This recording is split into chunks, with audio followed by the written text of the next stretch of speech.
members of the governing council, distinguished fellows, and distinguished teacher professionals. You're welcome. This will be the protocol for today. If you have cause to address this house from now on, you must address the chair. If the president and chairman of council, that will be enough as salutation. Don't remind us that all protocols are observed. Please ask president and chairman of council, and that will do.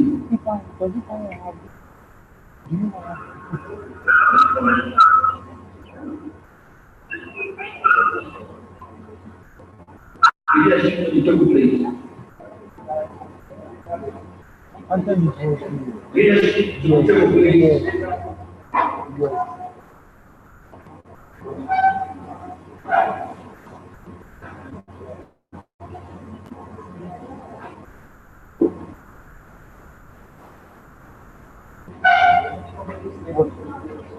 Miriam.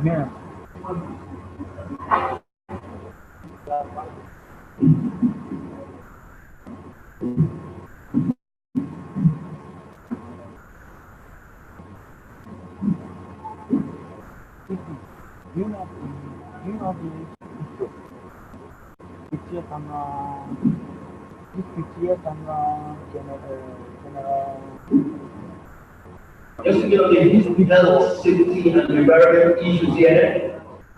The confidence held by the entrance, by the left by this time. At the end of the walkway, there is the convent.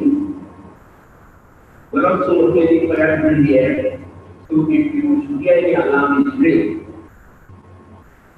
And under those circumstances, you evacuate by the right.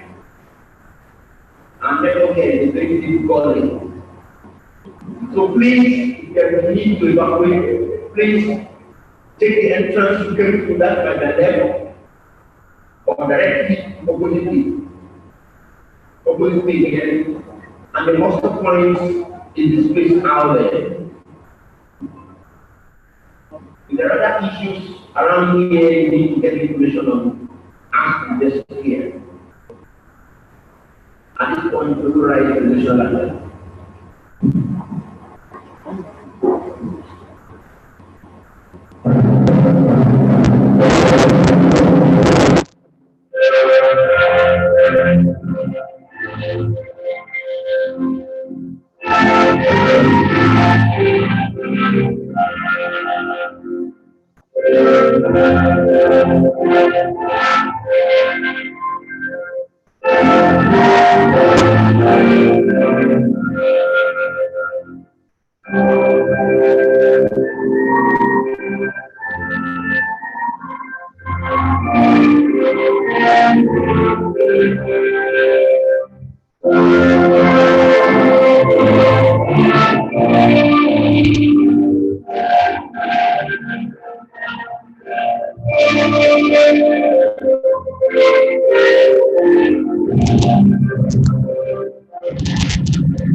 For our opening prayer, we need the national pledge. 1, 2, 3, go. I pledge.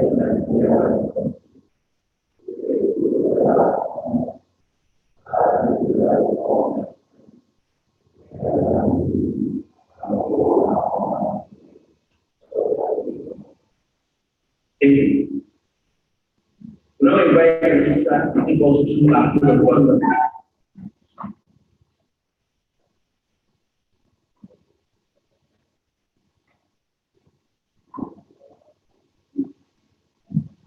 President and Chairman of Council, Mr. Vice President, Mr. National Treasurer,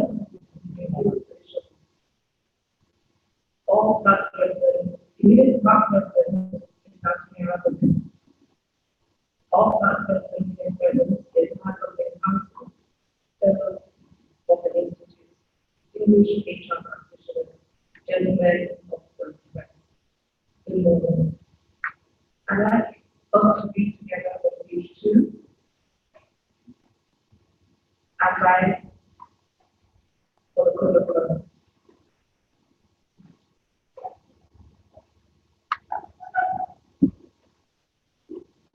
Chartered Institute of Personnel Management of Nigeria and the apex regulatory body for human resource management practice in Nigeria.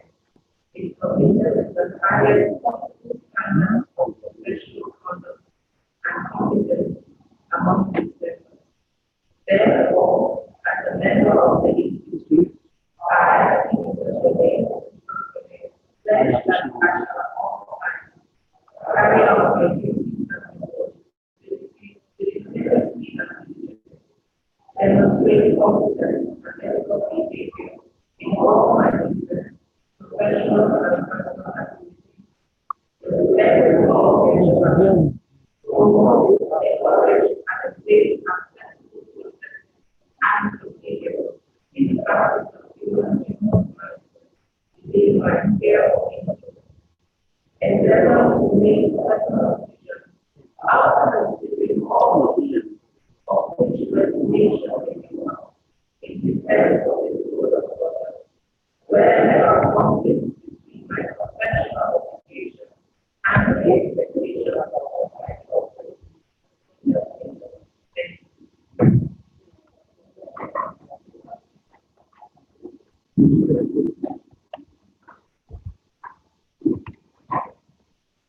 You already have the list of the last meeting in your flyer and to send the meeting. And I will invite the President and Chairman of Council to lead us through the discussion of the meeting.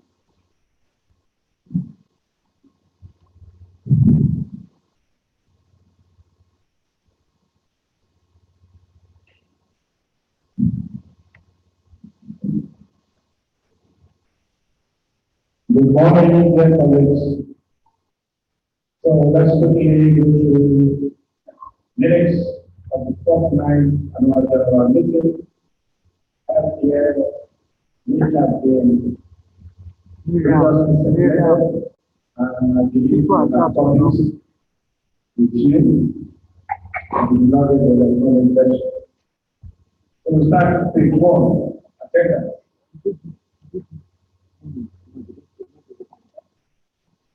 Page 2, 3, 4, 5, and 6. Just stand through. If you were here last year, can't find your name, then you let us know.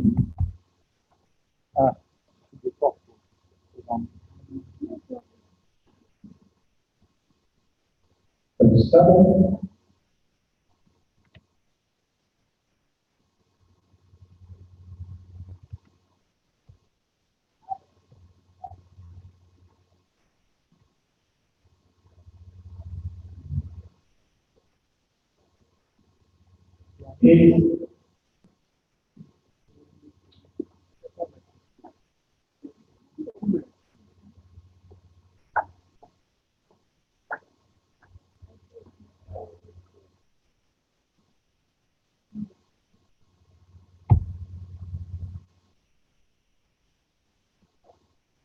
Nine,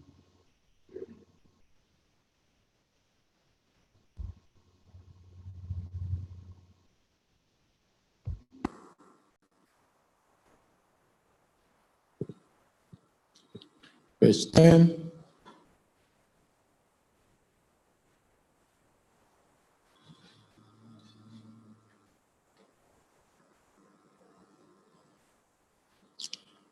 Page 11.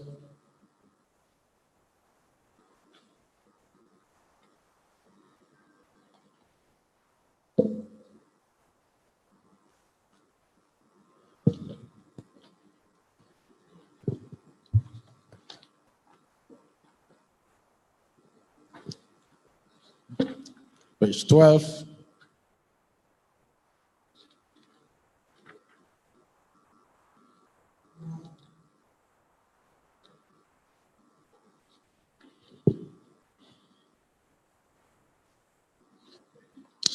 Thirteen.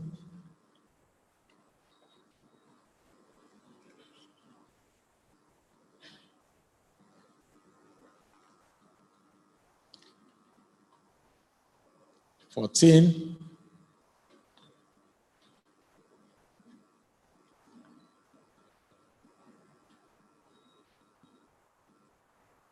and page 15.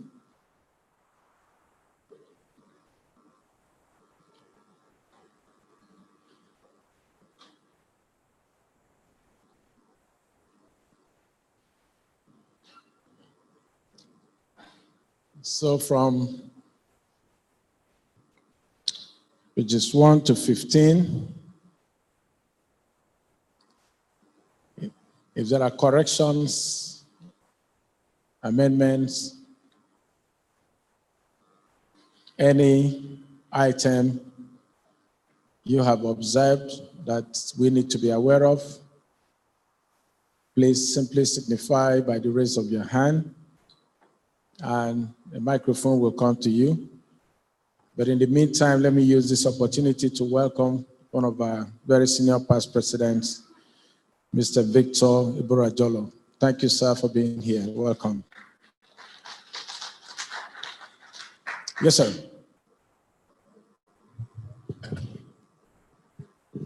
Mr. President, leadership on the high table, all protocols observed. I don't know whether it is useful. I don't know whether it will be useful to refer us back to page 9, paragraph 7.5. Paragraph what?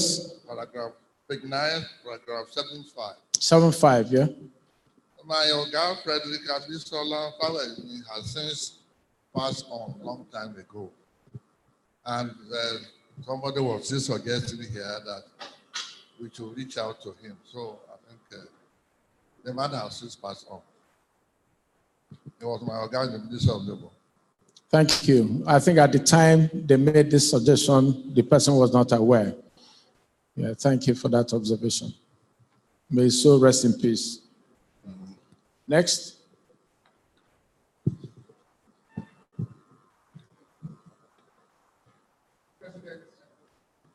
Chairman of Council, my name is Joshua Adioye, a full member of the Institute.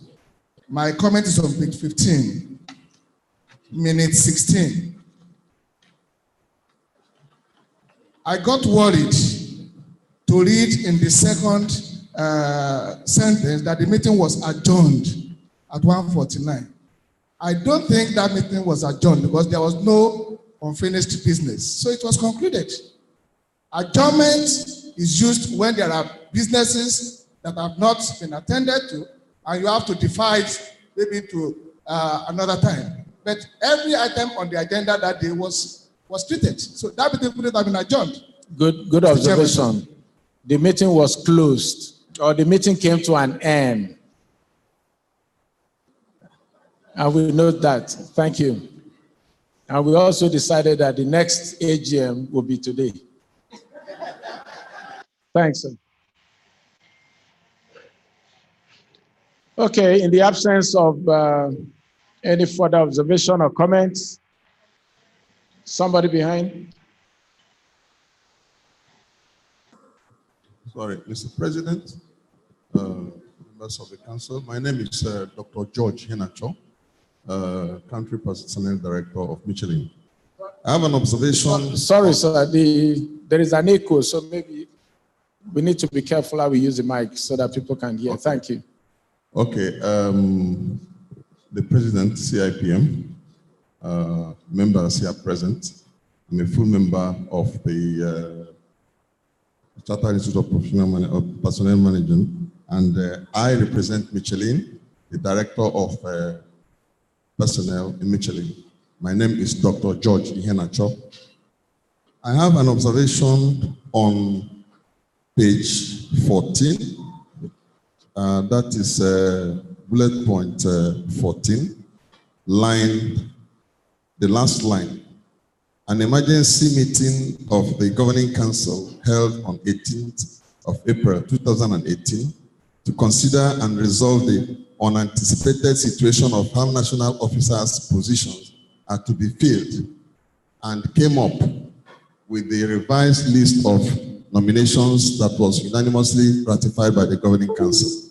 I think that sentence, the "and," should be removed. That is the second "and." At what point? An emergency meeting of the governing council held on the 18th of April 2018 consider and resolve the unanticipated situation of how national officers' positions are to be filled. The revised list of nominations that was unanimously ratified by the governing council. Thank you.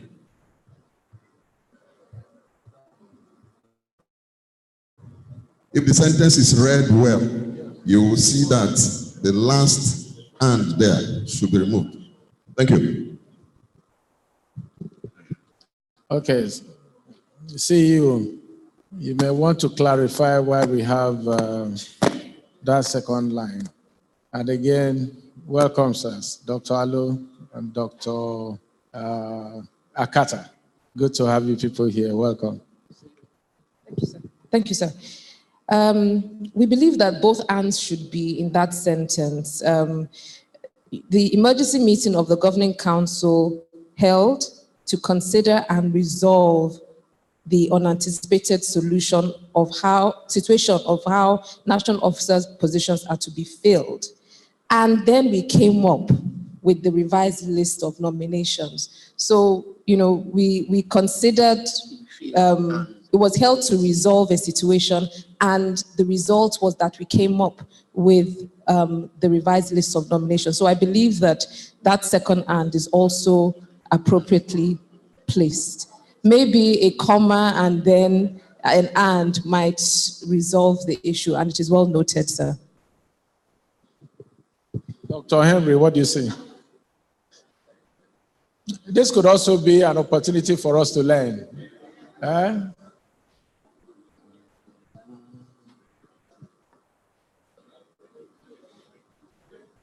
Good morning, President and Chairman of Council. My name is Henry Onokuba. I'm a full member of the Institute, and I teach at Lagos Business School. I think if coming up with the revised list is the result of that meeting, then the second "and" should not be there. And then since I'm still standing, I just want to refer to the penultimate speaker. When you say adjourn meeting is a continuum. So I don't think it is wrong to say adjourn the meeting. Thank you. Okay. Is this really a significant issue for us to continue to debate? Okay. So put a semicolon, put a full stop. We understand the import of the message. Thanks. Any other major observation or comments? In absence of that, can someone who was present at that meeting move for the adoption of the minutes?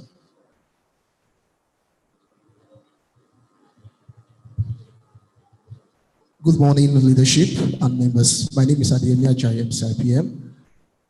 I hereby move for the adoption of the 49th AGM minutes for discussion. Anyone to second that?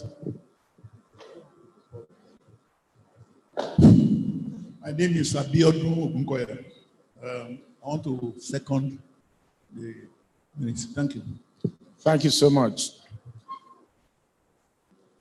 Just for the sake of protocol and due diligence, is there any item that is significant for us to discuss? Otherwise, we consider this, read, understood, and adopted as documented. Okay? In absence of that, we'll move into the next item. Okay, at this point, I want to invite the President to deliver his speech. Mr. President, you may need to come over here, sir.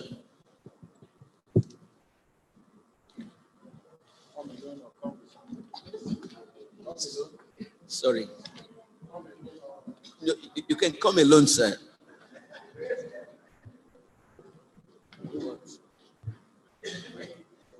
President's address. Oh.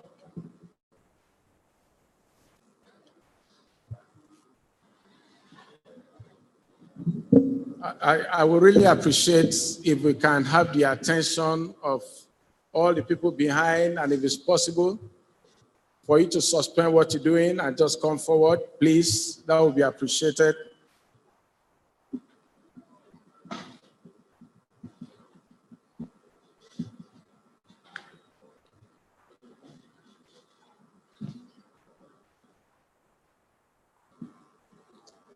The immediate past president and chairman, electoral committee,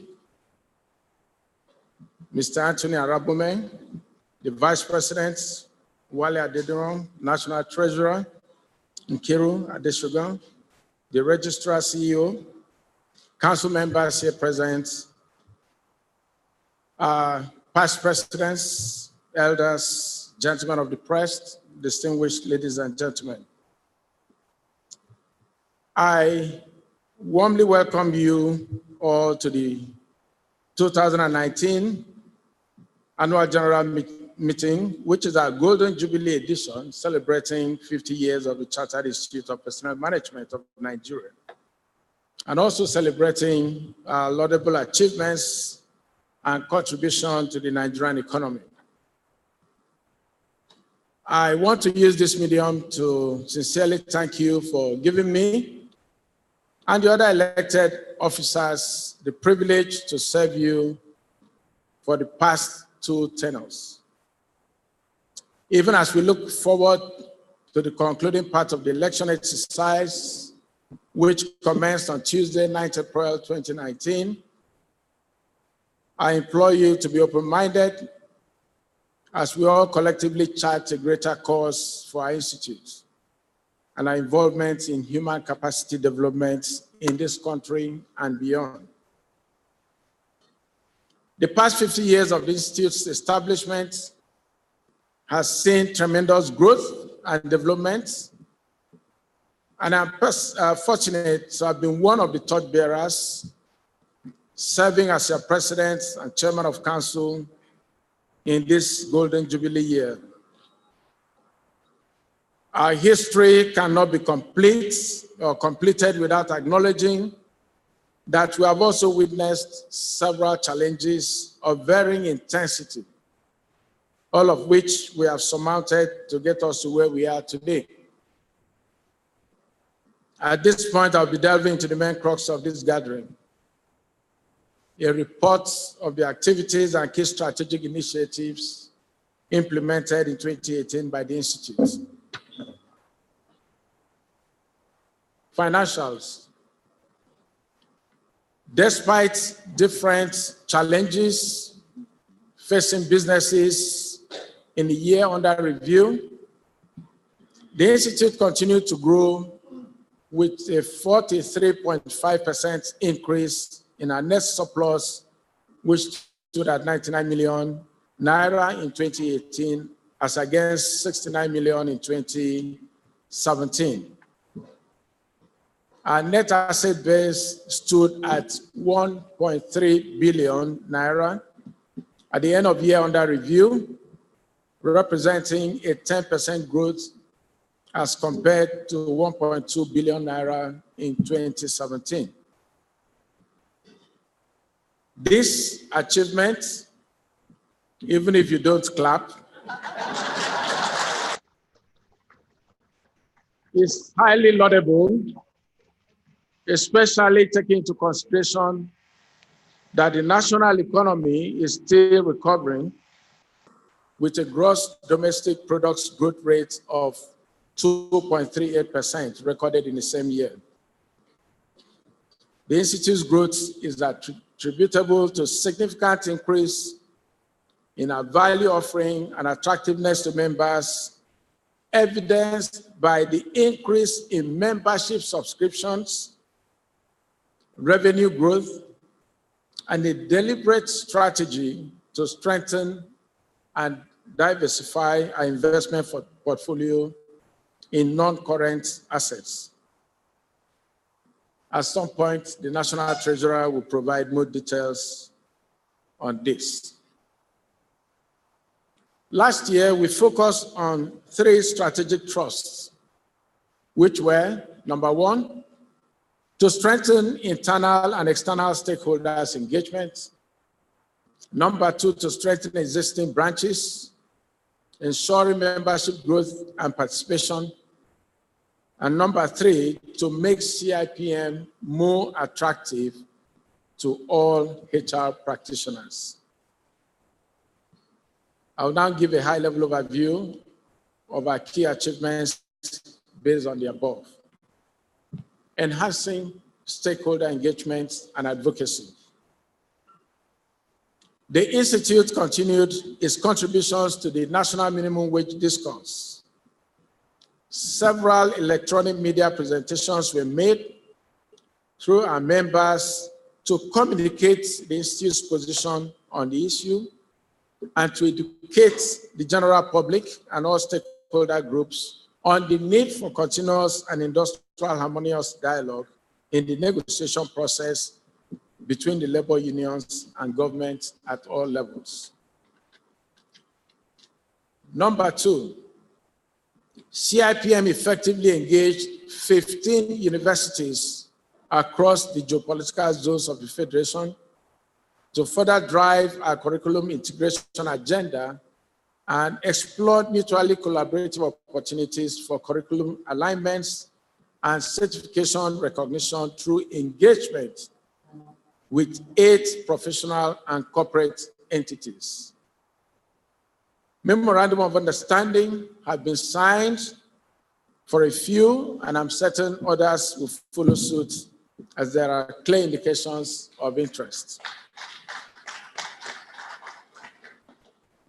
3, as part of our advocacy engagement, the Institute embarked on advocacy bridge building visits to various relevant stakeholders, especially in the public sector, including the Quarterly Business Forum, chaired by the Vice President of the Federation, and Public Service Institutes of Nigeria in the coming years.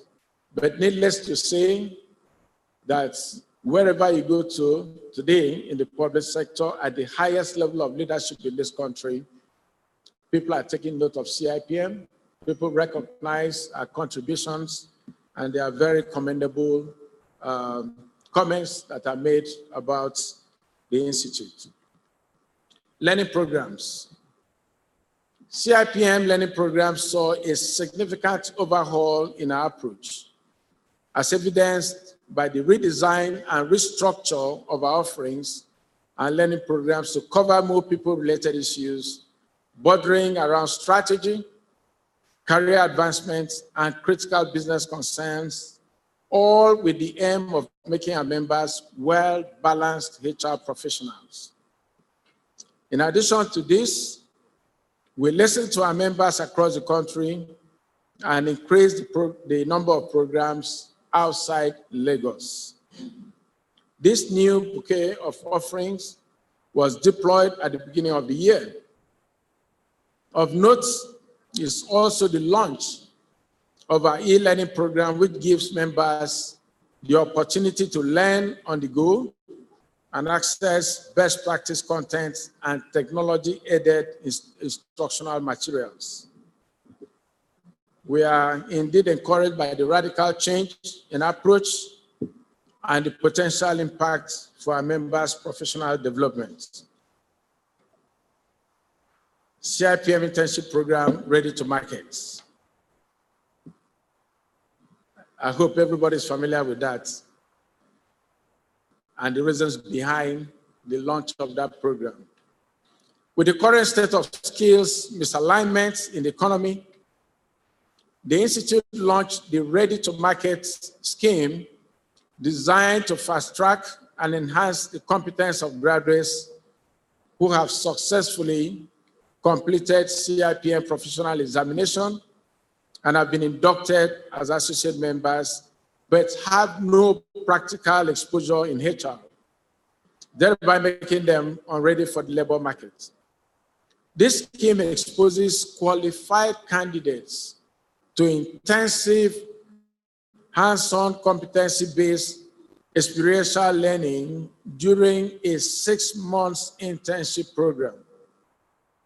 The first set of interns have been absorbed into different organizations, and I would like to use this medium to appreciate our members who were instrumental in absorbing these interns into their companies for the duration of the internship period, and also the HR thought leaders who commenced the grooming process. Thank you for actively contributing to the development of human capital in the economy. I urge everyone else to do the same and partner with CIPM on this program. If you are not fully aware of this program, please do not hesitate to contact the Secretariat. It's going to take all of us actively taking care of our environment, of where we find ourselves, engaging the younger ones who probably don't know much, to be able to help build capacity in this country. So I really like to encourage as many members as possible to sign up and get your organizations to absorb these interns. Professional growth of members and the HR community. As I noted last year, CIPM has been playing an important role in defining the global standards for the practice of human resource management as part of the technical committee defining ISO TC 260 standards. 4 of those standards were gazetted in Nigeria in 2018, and we launched the 4 standards at the 2018 Annual National Conference. There will be further engagement between the Institute and different stakeholders on the application of those standards. We also drastically increased the volume and pace of various relevant HR and knowledge management articles based on outcomes of our research work, and have continuously disseminated these to our members and the entire HR community on various platforms throughout the year. These articles have helped inform and educate members on contemporary people management issues in the workplace. In addition to this, we have published several advocacy briefs to inform, educate, and guide our members and the human resource community at large on trending and emerging issues that impact on the profession in Nigeria. We also acknowledge the importance of catch them young strategies in building the Institute's membership pipeline. To this effect, we launched the HR Campus Run, acronym RUN, Reaching Universities in Nigeria, project at the University of Ibadan in August last year, and also commenced HR clinics at the NYSC camp in Lagos in collaboration with the Skills Acquisition and Entrepreneurial Development Project. This is in addition to the essay and quiz competition for undergraduates of Nigeria tertiary institutions. These new initiatives were well received, as evidenced by the level of participation, and we intend to replicate this in our universities and states, in all universities and states in the course of the year. Membership and market development. The Institute further increased its membership base with the addition of 1,279 members in 2018. Let me repeat that. The Institute further increased its membership base with the addition of 1,279 members in 2008.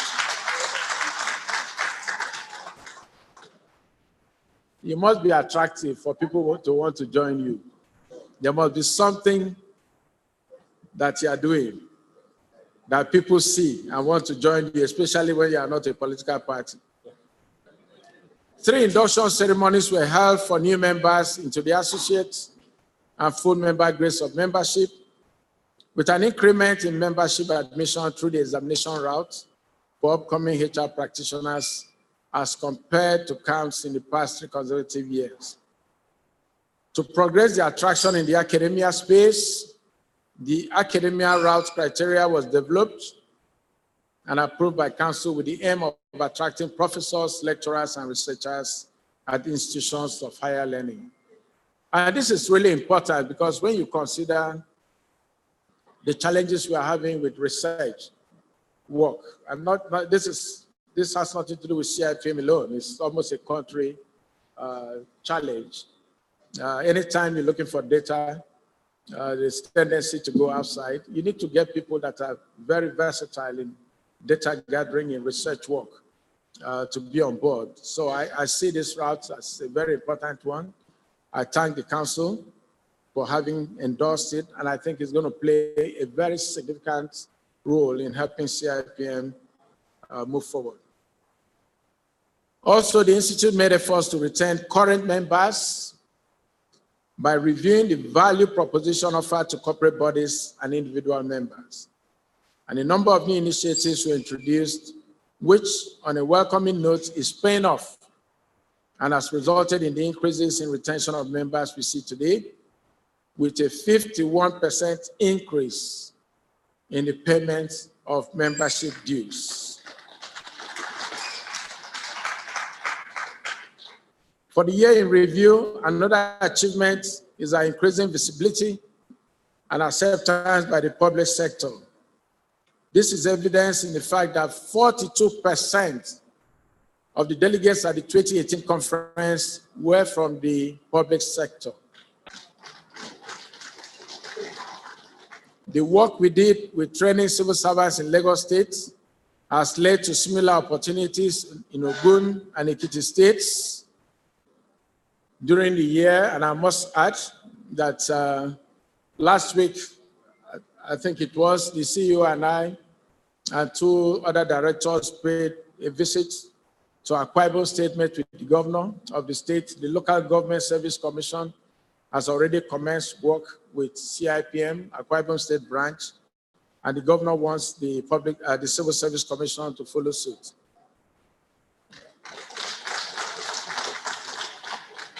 Our 50th anniversary book, which chronicles the history of the Institute, was launched at the 50th Annual National Conference and Golden Jubilee Anniversary Celebration, which I believe most of you attended last year in Abuja.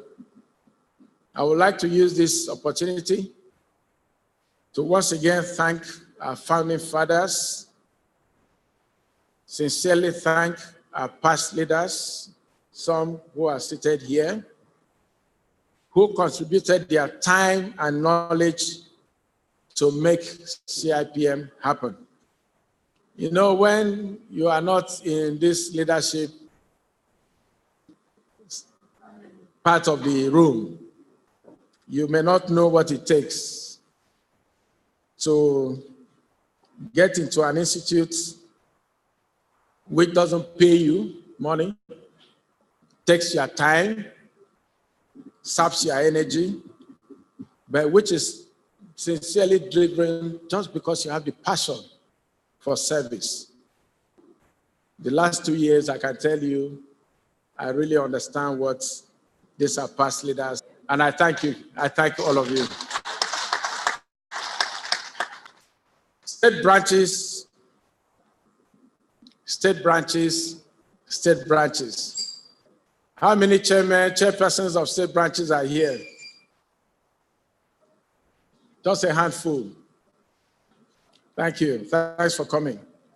Following the review of state branch activities, there was an improvement in the compliance level of, in the past year. Majority of the branches held their AGMs in March 2019 with more consistent improvement in performance compared to the previous year, 2017. We acknowledge that we still have a long way to go in revitalizing the branches, which is the current focus of the membership and market development team and they have been challenged to be more dogged, not just to sit down at the institute in Lagos, trying to teleguide or manage, visit these states, understand what is going on at the branch level.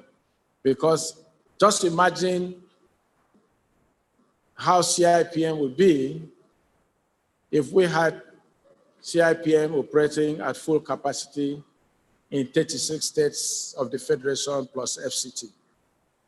Today, there's still a large disconnect, so we need to continue to pay attention to the branches. Technology and online communities. As part of the Institute's strategic thrust to leverage technology, we recorded another decisive process improvement with the Human Resource Practitioners License Renewal process, with the introduction of computer-based competency assessment tests to validate members' currency and competency in HR practice. 2 assessments were conducted during the year, with 615 eligible members renewing their HR practitioner's license. As at 31st December 2018, a total of 3,664 members have obtained their license. If you are not part of that number, there is something wrong. It will take you time, 5 minutes. Go online and explore how to renew your license. We continue to leverage technology with our monthly webinars on topical people issues, which was extended to our student members with examination preparation webinars facilitated by subject matter experts aimed at providing additional support for subjects that witness poor student performance. We will not relent on our mandate to improve communication with our members, which we do via various platforms available to us, including emails, SMS, WhatsApp communities, and other CIPM online platforms. Facebook, Instagram, LinkedIn, Twitter, blog, all of it. It may also interest you to know that we have recently concluded a members verification exercise, which will be used in populating a newly constructed members portal, which has a more user-friendly interface and seamless database management. Committees of council. As a committee-driven institute, we strive to continuously ensure that committees of council are adequately resourced with members that have commensurate skills and competencies to successfully drive and implement our strategic plans, thereby contributing to the overall success of the institute. The scenario-based competency assessment tool introduced in 2017 has resulted in a significant increase in interest of members to serve with a total of 376 applications in 2018. We strongly believe this approach has given the Institute an opportunity to harvest ideas from those who ordinarily would not have been selected, while still retaining the wisdom of members who have served in the past. Conclusion. To summarize 2018 has been a year of significant and consolidated progress for the Institute at a pace that is most encouraging despite the economic challenges facing many of our members. Attaining this 50-year milestone has been a blend of hard work, wisdom, and vision of our founders, immeasurable effort of our leaders, drive and support of our members and volunteers who serve meritoriously and with passion, and of course, the staff of the Secretariat who have adapted to continuous changes introduced to deliver the results we see today. Through this period, the Institute has evolved and will keep evolving to meet up with the trends and development of the ever-changing global sphere. As I take a bow today, I would like to use this opportunity to thank everyone who bought into my three-point agenda within the past 2 years after you selected me to represent you as the President and Chairman of Governing Council.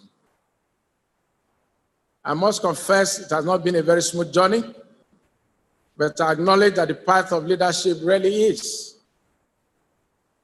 So I also thank those who created challenges for me along the way. I look back at what this administration has been able to achieve with pride, and I thank all those who have supported me, who have given critical feedback, and who have enabled us to move forward. I trust that you will do the same for the next set of leaders whom we will be swearing in today after the e-voting ends. I encourage you to continue to give feedback and hold us accountable to delivering the mandate entrusted in our care. Let me upfront apologize that I may not be present till the end of this AGM. I had mentioned this to the leadership.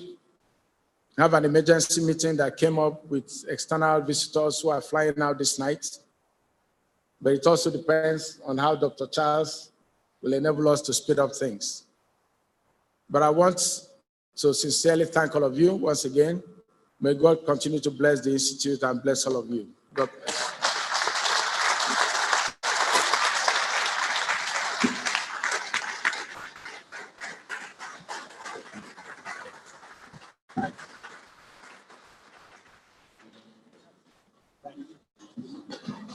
Thank you, Mr. President and Chairman of Council. I know we're all eager to say one or two things about that great State of the Union address. But before we do that, we'll invite the registrar to present the council report.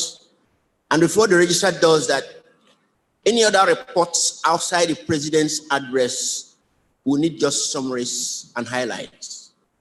That's why you had these documents earlier. If we should read through all these, we'll stay here till tomorrow. Just highlights and summaries, all other reports. Thank you.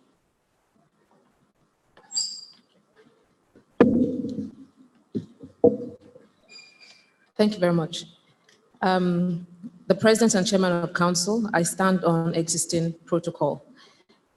As Dr. Charles has said, I'm just going to give highlights and add to whatever else that the President has reported in his speech. So I'm pleased to report that 2018, being our Jubilee year at the Institute, was a successful one, as the Institute recorded significant improvements and milestone achievements in its high-profile activities and innovations, which had significant impact on the Institute and our members. The year in review witnessed an effective delivery of key objectives set out in the strategic plan of the Institute through highly resourceful teamwork from the Secretariat staff and the selfless commitment of our members. I'd like to commend the leadership of the Institute, led by the President and Chairman of Council, the entire Governing Council, members of various committees of Council, and other volunteers in various capacities who have contributed to the growth of the Institute. I also recognize the support of our members by way of attendance at the Institute activities and on and offline response to surveys and many constructive feedback for which we are very grateful. My sincere commendation also goes out to all corporate members, as well as institutions and government parastatals, MDAs, and others, support to the Institute financially through collaborations, partnerships, and employee participation in our activities. I would also like to commend my formidable and resilient team for their unrelenting hard work, enthusiasm, and agility in adapting to the ongoing persistent changes in order to deliver the goals and objectives of the Institute.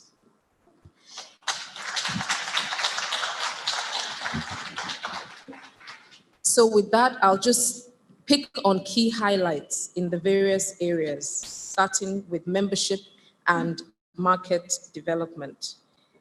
President has also already mentioned that we recognize significant increase, and I just want to point out the numbers of active paid-up members, increasing from a total of 3,266 in 2017 to 4,920 in 2018, which is a 50% increase in retention, which has been an issue year in, year out. And we are pleased that our members are actually responding, not just paying up their dues, but also we're seeing an increase in the backlog that's been paid, and some people are even paying in advance their membership fees. So we appreciate all members for engaging with the Institute. We also have several appointments and promotions by members of the Institute. It's listed on page 18. Of note would be the Governor-elect of Lagos State, Mr. Babajide Sanwo-Olu, ACIPM. I think it's important to note here that he's due for upgrade this year. And when we visited him before the elections, he actually said he will go through the process, and he's in the process of going through the upgrade, which we hope to present to him when he is at Government House. Any objections? Thank you. We also note several other members who have been promoted. At this stage, we would like to acknowledge those of us who have passed on to glory. The names are listed in our brochures, and I'd like us to please rise for a moment of silence.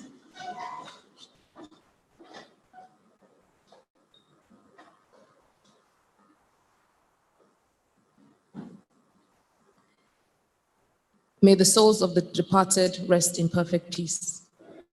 Thank you.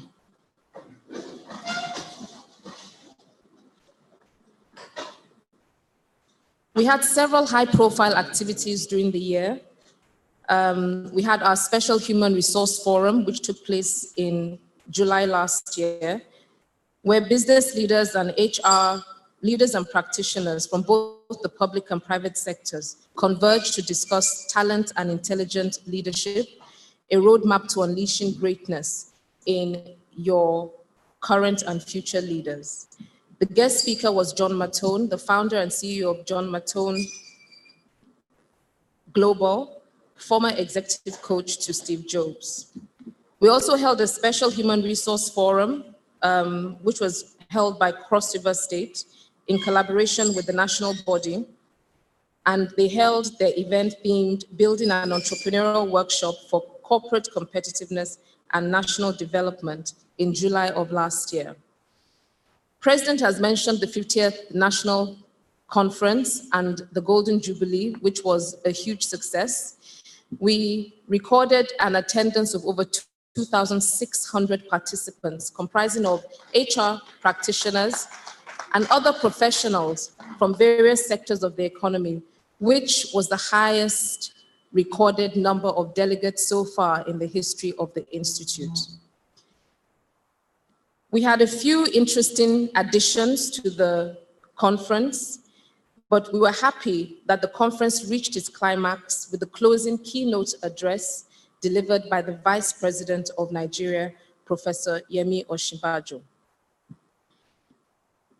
We were also honored to have him honor our founding and pioneer members of the Institute at that same event. So on behalf of the Governing Council, I wish to express our appreciation to all corporate and individual sponsors who contributed immensely to the success of the 2018 Annual National Conference, which was chaired by Dr. Essien Efana Okon, the chairman of the Planning Committee for the conference.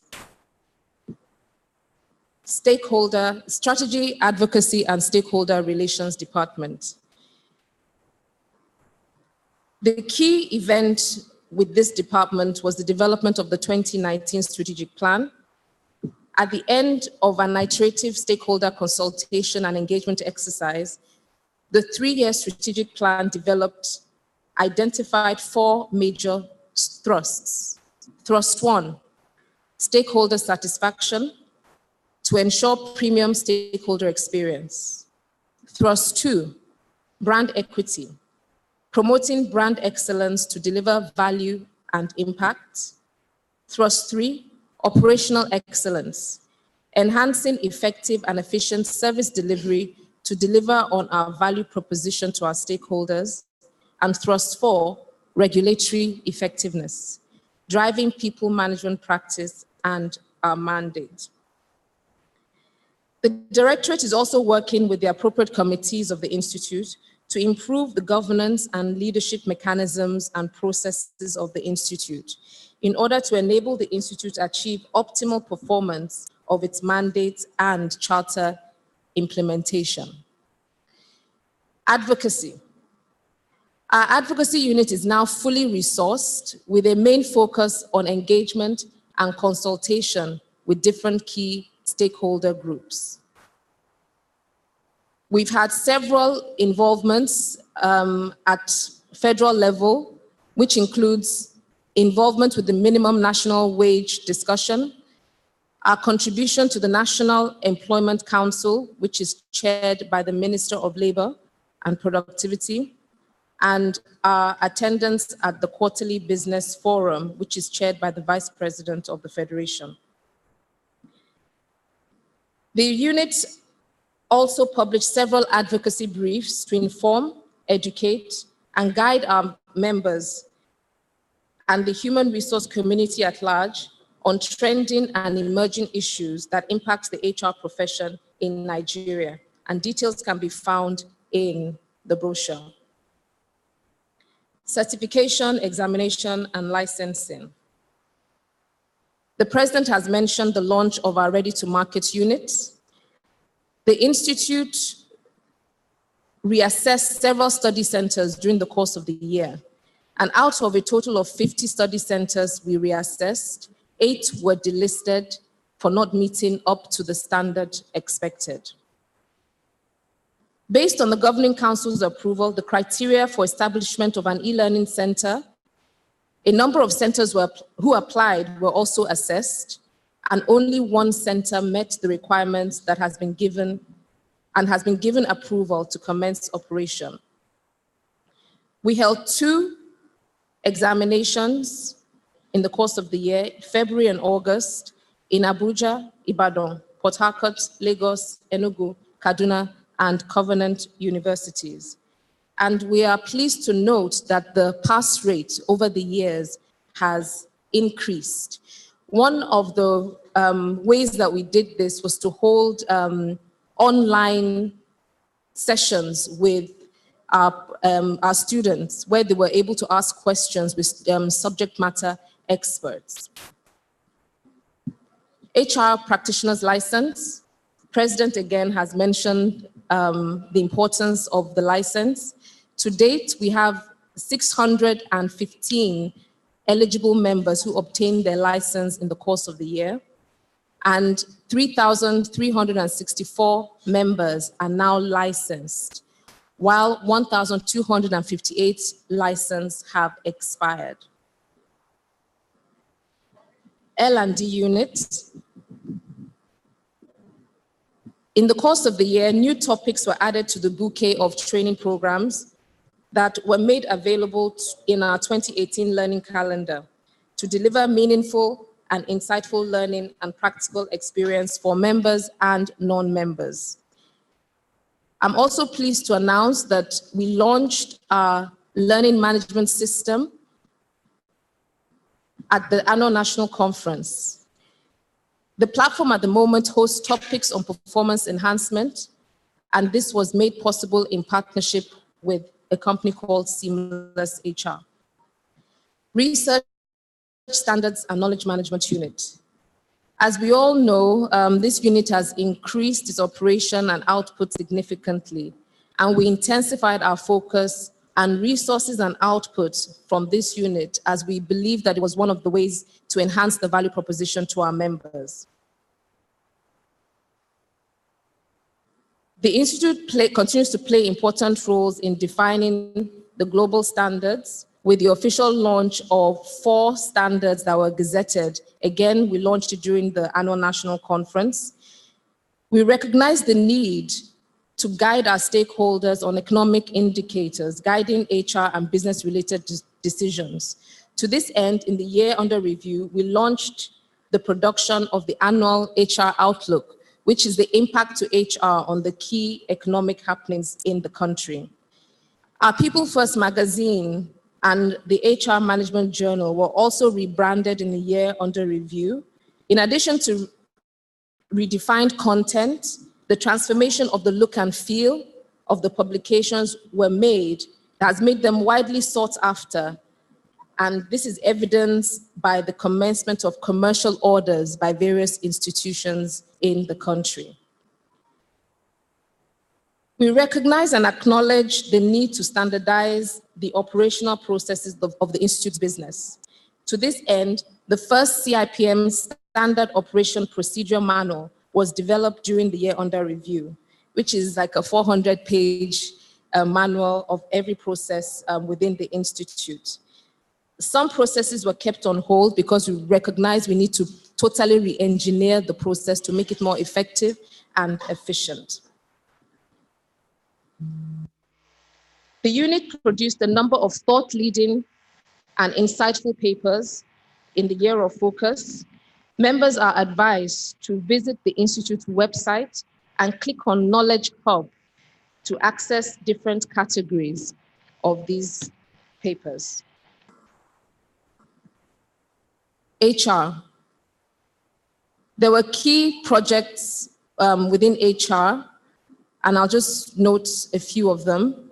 First of all, we redesigned and restructured the organizational structure, which serves as the purpose of aligning the Institute's revised strategic thrust with the implementation of the employee engagement schedule. We deployed our HIRS, which is the HR information system, for process automation and improved delivery of our HR services. We also developed and deployed the Employee Career and Assessment Development Centers during the course of the year, and introduced the CIPM Career and Employment Development Week to articulate the career growth and personal development of our employees.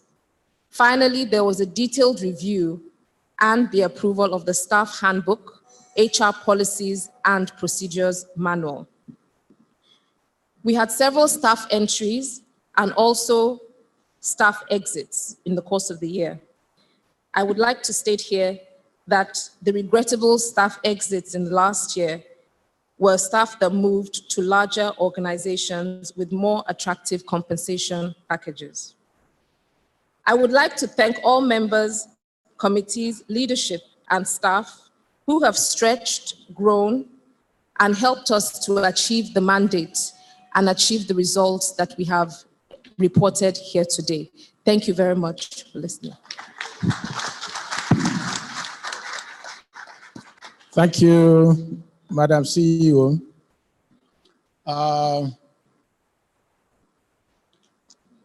Let me personally add my appreciation to the CEO, Directorate, and staff of the Institute.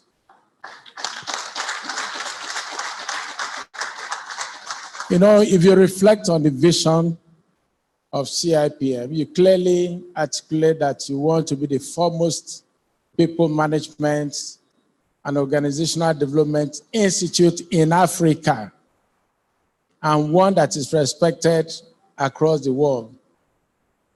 It's going to take a lot of effort, diligence, hard work, resourcing to get there. It all depends on what we want. And I know that in the last 2 years, we've really challenged the Institute to be up and doing. And I'm happy that they have not failed us. So very soon we'll discuss largely the CEO's report. Then you can make comments on my rather long, brief remarks. But let me use this opportunity. I think I cited him to recognize Mr. Sunday Adeyemi, our former CEO registrar. Thank you, sir. Thanks for coming here, and thanks for the good work you did for the Institute. I have also seen one of my seniors, somebody I have a lot of respect for, one of our members, Saite Kemba Umoren, former secretary to the government of Akwa Ibom State. Welcome, sir. And I understand one of our members who is in the State House of Assembly in Ogun State, Honorable Oyedeji, is here. Honorable, welcome. So with that, can I invite a member to move the motion for discussion of these two papers or addresses?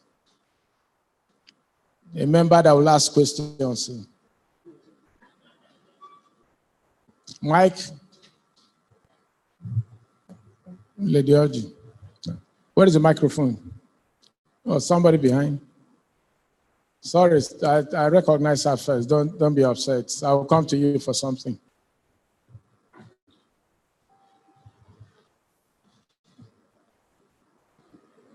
Mr. President and Chairman of Council, I, Lady Beatrice Chibwa Orji, who hereby move the motion for the discussion of the President's message to us, as well as the Council report as delivered by the CEO and Registrar of the Institute.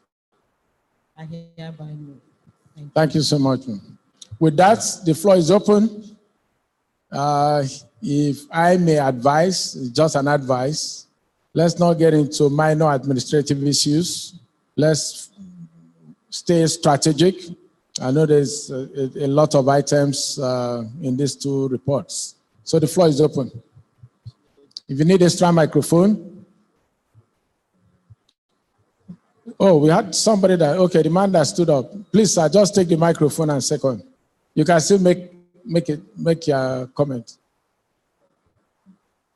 Thank you. Can you second? For secondment, I wish to second the motion, ably moved for discussions on the President's address and the report of the Registrar and CEO. I so second. Thank you so much. Sorry, my name is Muazu Suleiman, MCIPM. Good. Thank you, Suleiman. Floor is open.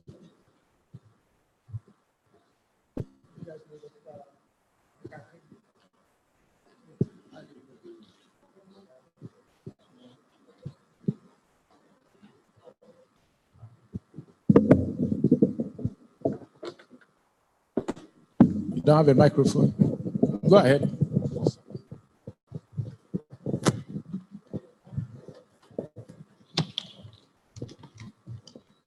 Mr. Chairman, my comment is on page 26.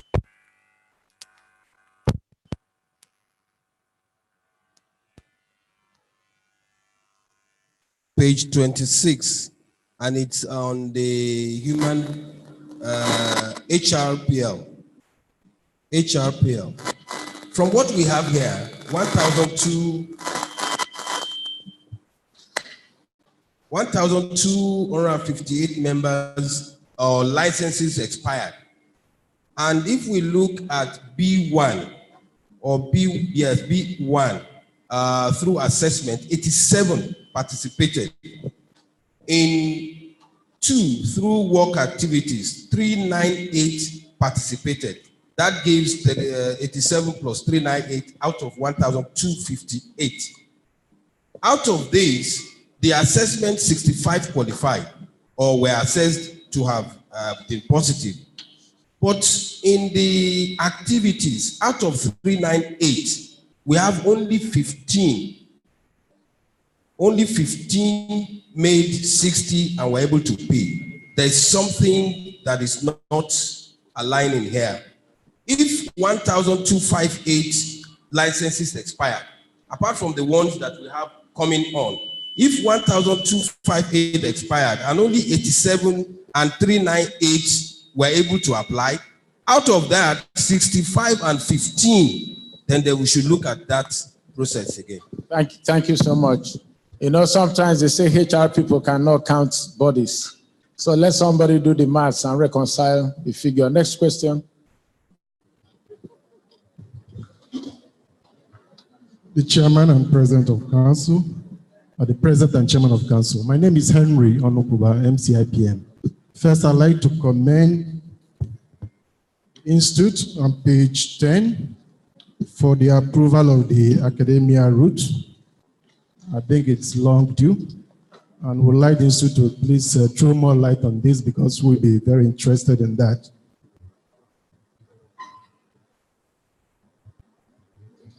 Then on page 17, membership data as at 26 March 2019. I could see that there was an increase of about 96 full members from 2017 to 2018. I think one of the reasons that may have accounted for this low number may be because of the number of years you take from being a full member to being a fellow. And I'd like the Institute to look at it again. I think 7 years is rather long. It's rather more of a civil service criteria. What you need to do to move from being a full member to a fellow, we'll do that in 3 years.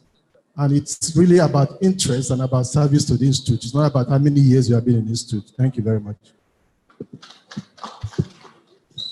Let me quickly address that because even though that duration is stipulated in the charter, we have also realized that the charter needs some revamp. And thankfully, the strategic committee, SPEAK, headed by Ide Owodion. Ide, are you around? They are taking a look at almost all items in the charter that we need to retweak, and also working with our lawyers to find out the best way to handle that. We probably may have to go through the National Assembly, but if there are things we can do on our own, we will so do. You want to further expand on that today?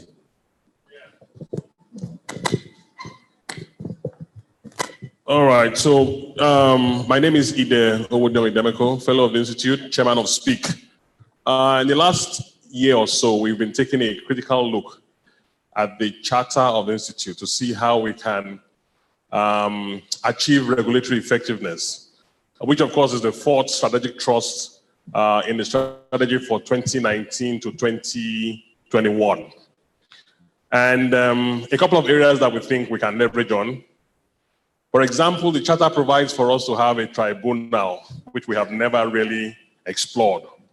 And so that if we have infractions within the Institute, members who are not up to speed with the code of conduct, et cetera, there's a process where they can go through a trial process, an adjudication process, and appropriate sanctions are meted. We've not explored that. And one of the requirements for us to meet with the Chief Justice of the Federation to activate that part of the charter, okay? The other thing is to look at the council structure.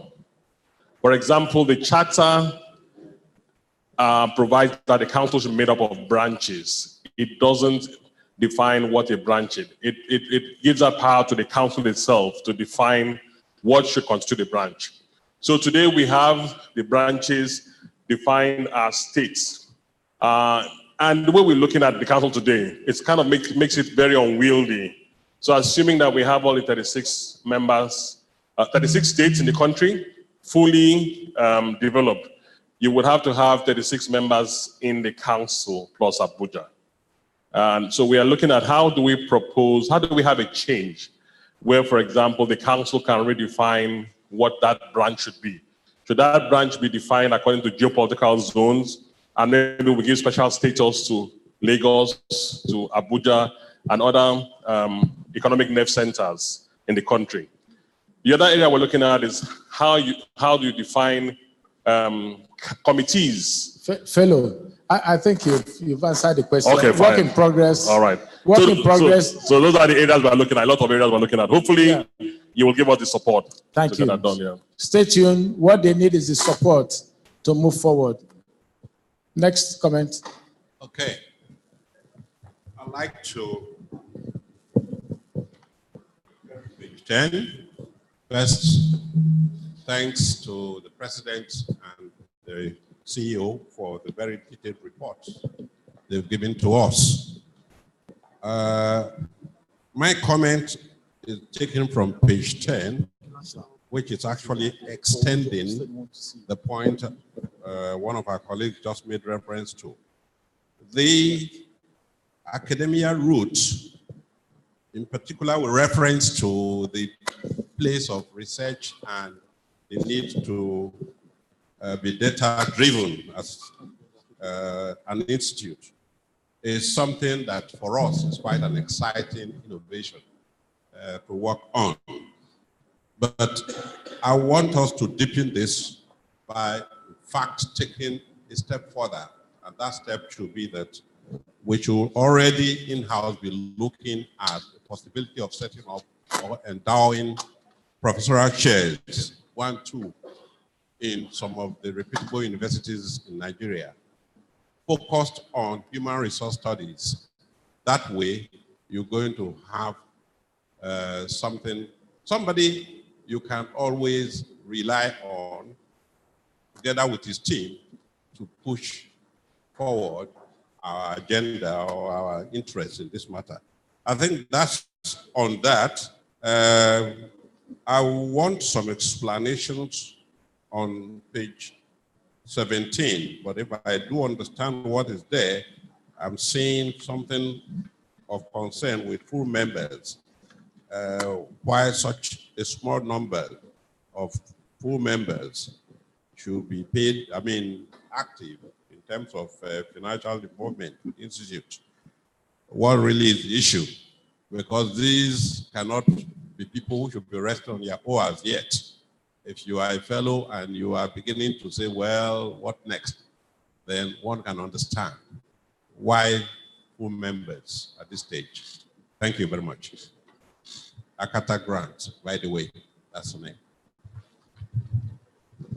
I think on the first point you made, that's a very interesting advice, and CEO and incoming leadership council, please take notes. And if we want to endow a chair, don't go and put 80,000 naira, please. If we are using CIPM, let it be reasonable and attractive, because you may get to council and people start debating why it should be a reasonable amount of money. CEO, you want to take the second one? Thank you very much, sir. It's also a point of concern for us that we have a reduction in the retention of full members. Sometimes it's a timing difference issue where people pay. So what we've had in the last 3 months, since January to date, when the elections are coming up, is an increase in the numbers that we've recorded here. So if we're to take the figures at the end of this month, it would actually reverse itself. So people basically leave it to the last minute. In fact, the last 2 weeks, we've had over 100 full members pay.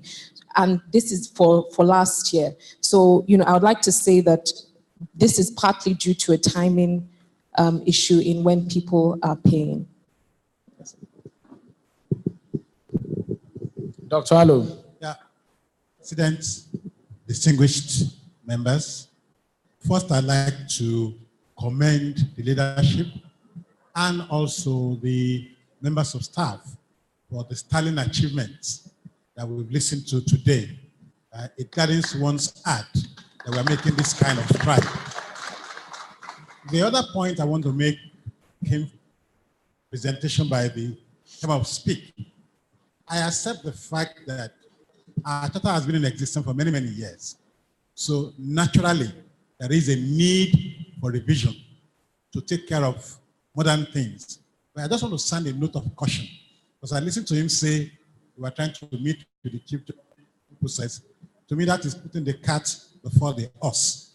Whatever changes we are making, we need to have a robust debate in-house and be sure that those changes are warranted and in line with our objective before we begin to engage assembly, engage justices. Even the issue of shortening the number of years to move from full member to fellow, we need to debate it so that we have consensus on any changes we are making. I thought I should make that point. Thank you so much. That's an IPP talking, but let me assure you, any item in the current charter that warrants a change, which SPEAK is looking into and will review with our lawyers, will have to come to the full council. And thereafter, members will be aware before we even action it. So I'm fully aligned with you.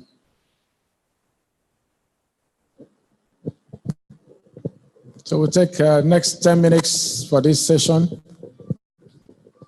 Mr. President, my observation is on page 14, Council's report, and is essentially on the list of governing council members. I read through the list and I could count 49-member council with only 7 women. I also looked at page 4 and I saw the list of past presidents of the institute, 80 of them.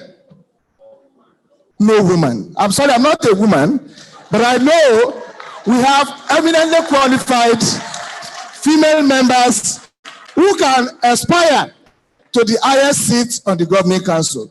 I think we should use this AGM to encourage our women and to also resolve to pick a stone and break the glass ceiling that has made it difficult for women to aspire to the president of this institute.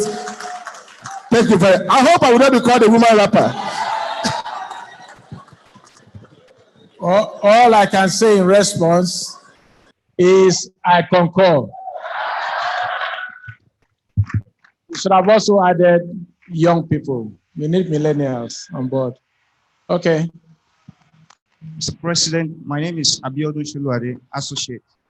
My concern is on page 26, which is on what was highlighted earlier concerning the HRPL. If you can see, we have about 37% drop in the eligible licensee. And my concern is that we don't really have this license. If you remove those that are just joining this year, and if you remove that from that eligible, you have less than half of that. And it shows that going forward, is this the trend that we're going to have?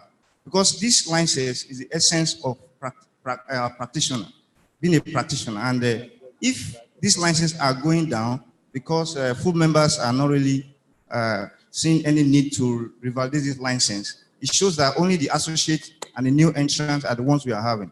So my proposal is this, that we don't just validate this license, we make efforts to have a form of countdown to people that have license. Maybe they just forgotten that their license has to be renewed, not just sitting and waiting for them to approach us. Secondly, I want to emphasize on that through HR work activities. We have only 60 and only 50 were revalidated. If you look at that, the requirement for the credit points, it's based on attending trainings, MPC, and other things. And if you can have them enough, what is happening to MPC? What is happening to our conferences? And is that going to be a reversal of what we started and reversing to the competency assessment? Thank you very much. Thank you. First, let me apologize. Henry, I think that is also part of the question he asked. So I may have misunderstood your question, but let me allow the CEO to kind of explain what's happening and what we need to do going forward. Thank you very much, President. The HR practitioner's license is an area of great concern to us internally as well. And I have to say that the onus really is on us members to understand the importance of having the license and the validity of our membership. We've really done a lot internally to explain the benefits of having the HR practitioner's license, basically to differentiate the quacks from those who also have currency. The fact that you became a member 30 years ago does not mean that you are still current today as an HR practitioner.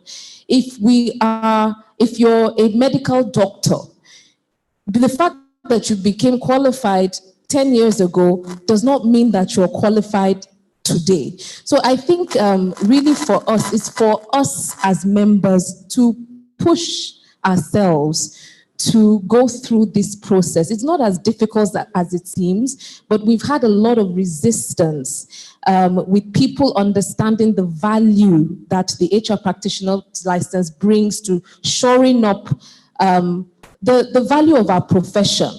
So I really don't know what more to say than for us all to even look within ourselves. How many people here have gone through the process to actually get their valid licenses? It's a decision that council took, but again, it's for us to say that, do we want to go forward and use the license? We've decided not to wield the stick, but to continue to encourage our members to go through this process and use that license as the currency to their professional membership. So I'm not sure what else I can add than to just encourage us all to promote the HR practitioner's license within our various workplaces, and also let that start from ourselves. Thank you. Trust me, most of us seated here are eligible to have a license renewed, because I see faces of folks who are regular at CIPM events, who mentor young HR practitioners, who are really supporting the institute. There are a couple of questions. You just need to tick the box, provide the evidence, and that's it. You'll be scored. It takes 5 minutes. And somebody in the secretariat, of course, will respond, taking a look at your responses. But I think there is that apathy, there is that fear. People have not even attempted it. I challenge the council, leadership and council. I say, let's go do it. And I can tell you, majority of people did not do it. It took me 5 minutes. So let's do it. It is a decision that we took as an institute, that every 3 years you must renew your HR practitioner's license. Okay? One more comment so that we can seek for adoption and move forward. Okay, 2, we'll take the gentleman in white and take the lady. Lady, you have the mic already. Go ahead. Good morning, everyone. My name is Kumbi Adeoti. I'm a member of the institute. I want to comment on the HR practitioner license. I use it, and I'm familiar with the environment, but I think one of the challenges with that environment is not user-friendly. It's not as straightforward for most people. I think we still need to work on it, make it friendlier than it is. For example, as you're logging in, what you have done under each of it, number one, it doesn't show you all the categories except you're clicking on the drop down box to pick the different categories. That's one. Secondly, even when I click on the different categories, it needs to give a short description of what truly qualifies and what doesn't. If you've been to other institutes and how they do their recertification process and you do a comparison, you will see that we still need a lot of work to be done on that site. The third point I want to make on that is the accumulation of the points. It does not show you exactly how much you have accumulated and how much you have outstanding. The fifth point I want to make on it is, if I have registered and I have a practitioner license, just about 6 months before it would expire, I should start getting an email notification to that effect. That's one. Two, it should tell me if there are things that I have done within the institute, for example, going for conferences, it should automatically log it on my profile, because that is on the system already. You already have that database. I don't have to start running around looking for certificates here and there. So as I come in for all the events that count, it should automatically log. And you will find out that the minute we do that, virtually everybody here, old or young, will find it easy. So it will be other activities that I have done outside of the institute. Sorry, what's your name again, madam? Kumbi Adeoti. Okay, decision has not been taken now. You are hereby incorporated into a team that will help us make that site user-friendly. Please, Dr. Charles, CEO, will have a meeting with you immediately after this AGM. AGM, you agree? Thank you, man. Don't run away, we need you. My name is Chito Mufutawaremu. Sorry, let's get your name, house. Let's get your name. Chito Mufutawaremu, an associate member of the institute. I want to join other speakers to commend the management on the various programs, especially the internship program, the Ready to Market, and the academic route of taking members into the institute. I want to advise that the management should focus more attention on the public sector. First, it will be a ready market to absorb the products of all these programs, talking in terms of employment. And in addition to that, employing competent human resource practitioners into the public service will enhance service delivery in that sector. That is one. Then secondly, I'm aware that the institute has approached the National Council on Establishment regarding the recognition of the certificate of CIPM, either for employment or for career progression. I want the institute to please put in more efforts, especially it will be of immense benefit of those people who are already in the service, so that it will add value to the competence of the public servants generally. So I want the management to please focus more attention on these areas. It will help us a lot. Thanks so much. Thank you very much. To Kumbi Adeoti's, thank you very much, Kumbi. We actually have an ad hoc committee on ground right now. So we'll add you as president to that committee. We are in the process of actually revamping the entire website, portal, membership database, so that we make processes like that, seamless, integrated, and user-friendly. So we'll add you definitely to that committee. For the gentleman that spoke about the public sector engagement, right now we're in the process of signing an MOU with the Public Sector Institute of Nigeria, and they approached us to help them with curriculum development, especially in the area of admin and HR. And we're actually in that process right now to help them, support them with the e-learning platform, and also with the total redesign of the learning offerings to the entire public service for HR and HR competencies. So that is also in order. So thank you. Thank you. So dear colleagues, with a voice vote, can you please indicate your approval for the adoption of the council report and the presidential address? Those who are in favor say yes. There is no no. Thank you so much.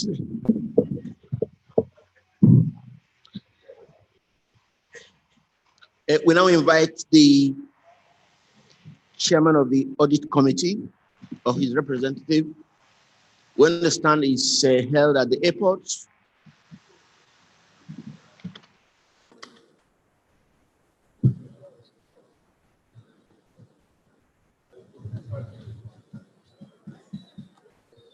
are you the representative of the audit committee, sir? Okay.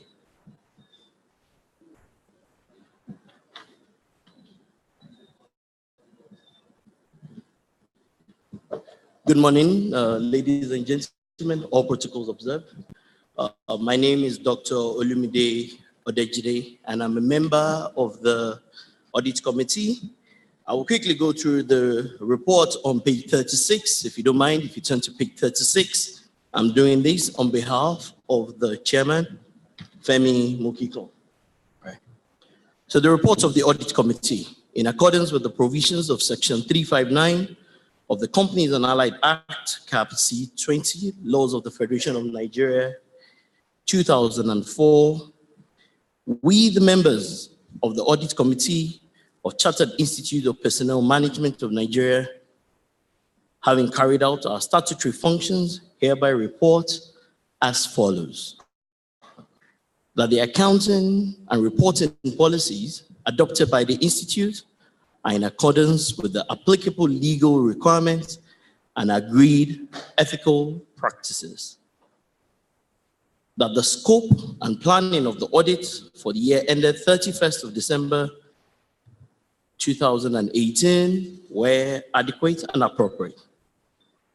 That we have reviewed the independent auditor's management report for the year ended 31st of December 2018, and we are satisfied the management is taking appropriate steps to address issues and comments noted in the report.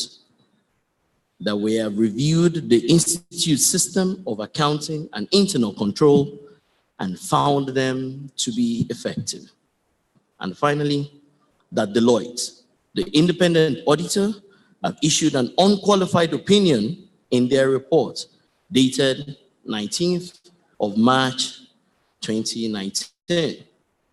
This is from the members of the audit committee, Mr. Femi Mukiko as the chairman, Mr. Akujobi Roberts, vice chairman, Mr. Chris Onwiramandu as secretary, myself, Dr. Olumide Odejide as a member, and Mr. Aminu as a member. This is on behalf of Femi Mukiko, the chairman of the audit committee. Thank you very much and God bless.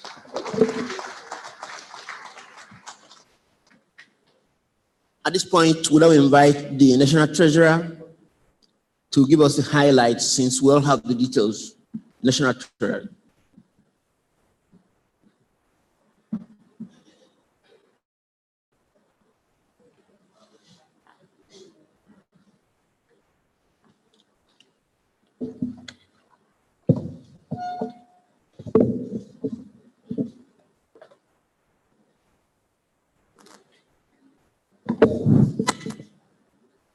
The President and Chairman of the Council, sir, stand on the existing protocol.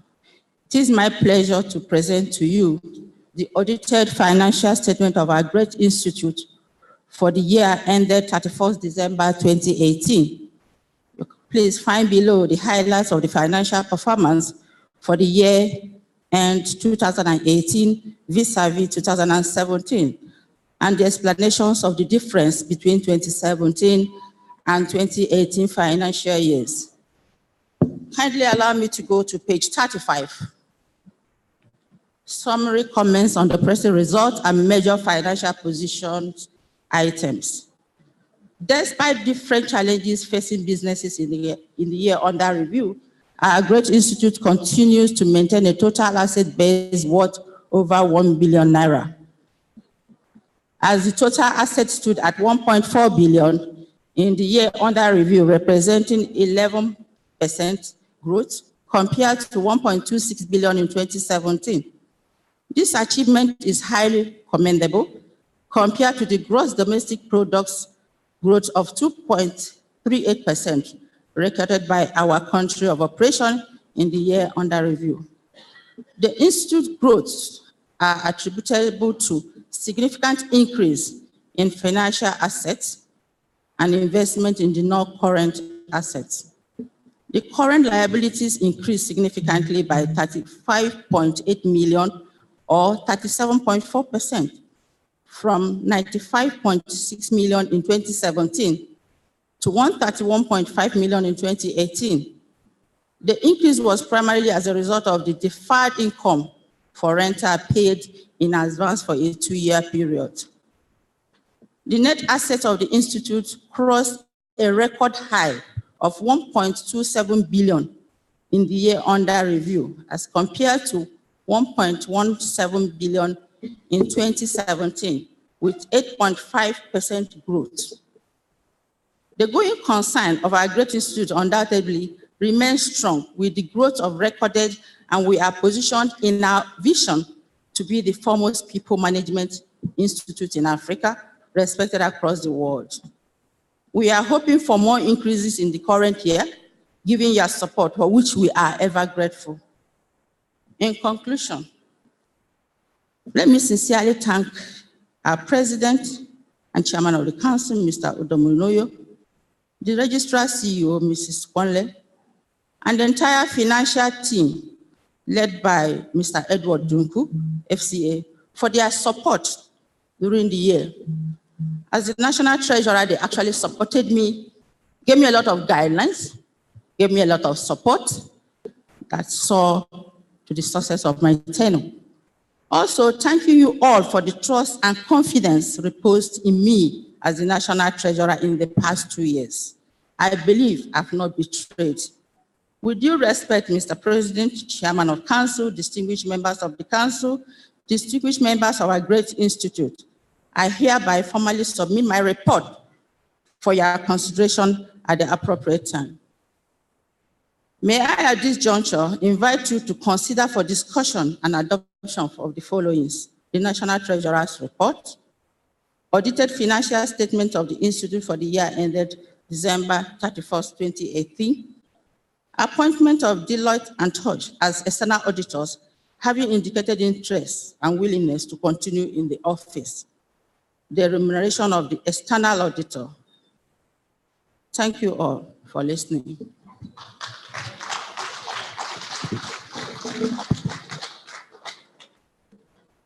Move for the adoption.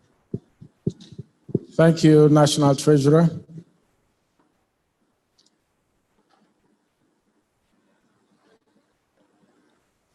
May I invite one of you, one of our members, to move for the adoption of that report so that we can have a discussion. Anybody? Is the lady behind?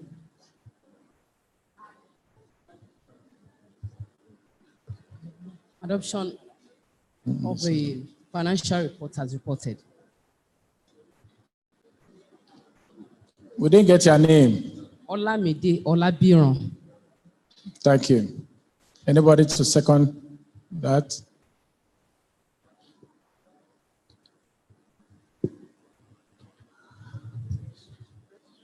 Abubakar Hassan. I'm seconding the motion for the discussion and adoption of the reports as reported. Thank you.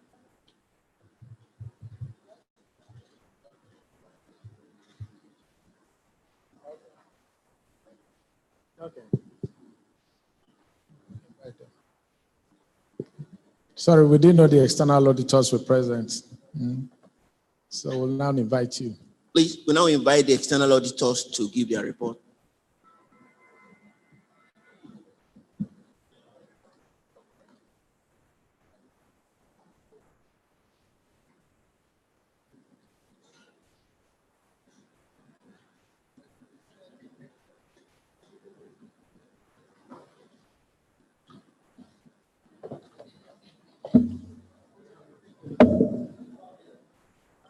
The President, members of the Chartered Institute of Personnel Management of Nigeria.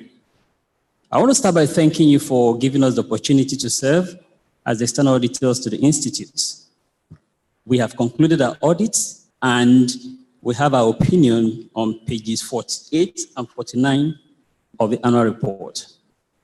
I want to clearly say that we did not come across anything that will make us modify or qualify our audit opinion. So what we have with you is an unmodified audit opinion. May I crave your indulgence to read paragraphs 1, 2, 3, and the last paragraph. Independent auditors report to the members of Chartered Institute of Personnel Management of Nigeria.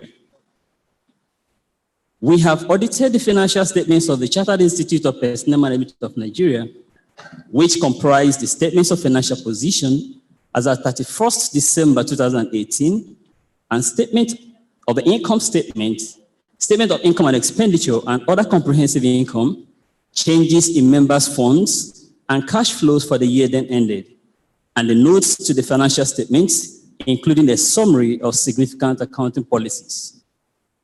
In our opinion, the financial statements present fairly in all material respects the financial position of the Institute as at 31st December 2018 and its financial performance and its cash flows for the year then ended. In accordance with the International Financial Reporting Standards, the requirements of the Companies Allied Matters Act Cap C20, LFN 2004, and the Financial Reporting Council of Nigeria Act 2011. Basis for opinion. We conducted our audit in accordance with International Standards on Audit, ISA. Our responsibilities under those standards further describe the auditor's responsibility for the audit of the financial statements section of our report.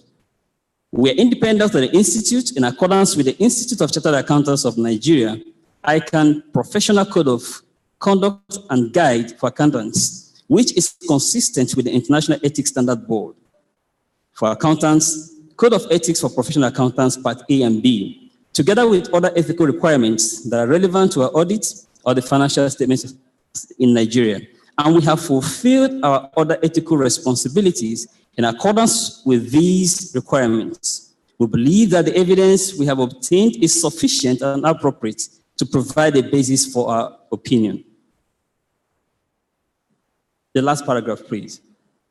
The report on other legal and regulatory requirements. In accordance with the 6th schedule of Companies and Allied Matters Act, Cap C20, LFN 2004, we expressly state that, 1, we have obtained all the information and explanation which, to the best of our knowledge and belief, were necessary for the purpose of our audit. 2, the Institute has kept proper books of account for us as far as appears from our examination of those books. 3, the Institute's financial position and its statement of profit or loss and other comprehensive income are in agreement with the books of account and returns. The engagement partner on the audit resulting in this opinion is Chigozie Okoro, and the report was signed by Jelilia Debisi on the 24th of April, 2019. Thank you very much for listening.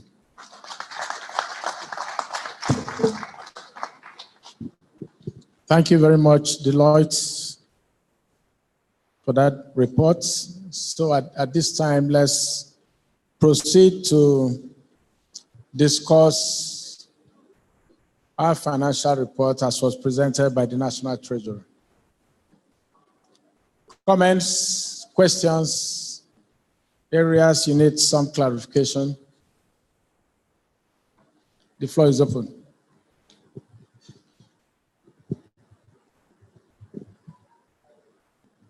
Good morning, everyone. My name is Ebun Kashomo, MCIPM. I want us to look at page 32, and that's where we talk about surplus on consultancy. So for me, it's not a question, it's what it is, but I'm looking at the dips that we've had, and I know the Institute has been making efforts to revamp the whole consultancy space, but it's just for me to lend my voice in this meeting to say a lot more can be done in putting ourselves out there. If people really need HR consultancy, small and medium scale enterprises, and so many other businesses, the CIPM should be the first port of call because we are actually the foremost people management in line with the vision that we have. So I just look to the registrar and all of us members to partner with the Institute and make sure we try to drive consultancy so we can boost our financial revenue. Thank you very much.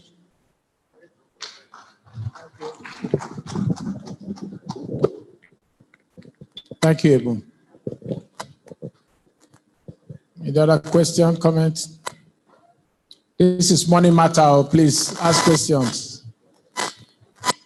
Yes, sir. Thank you, Mr. President. My name is Ahmed Gobir. I'm a fellow of the Institute. Mr. President, I like to belatedly commend both you and the Council for the reports earlier delivered. I noted that the President, in the course of his report, particularly on page 10, under membership and market development, had stated in paragraph 2 that we have, due to some initiatives that were taking, 51% increase in the payment of membership dues in the current year. The increase, like the President said, is because we've been able to retain a lot more of our members. But I'm worried, and I'm surprised perhaps some explanation will suffice.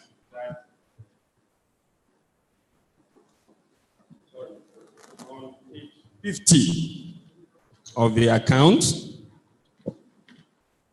under income, we are reporting a deficit of 1,774,000 in membership dues, as against a surplus of 875,000 in 2017. I am finding it a little difficult to reconcile the figures. Perhaps some explanation will suffice. National Treasurer.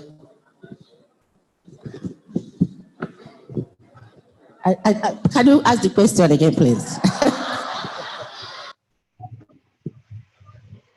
Sorry. The President and the CEO, in the course of their reports, had told us here that we have a 51% increase in membership retention.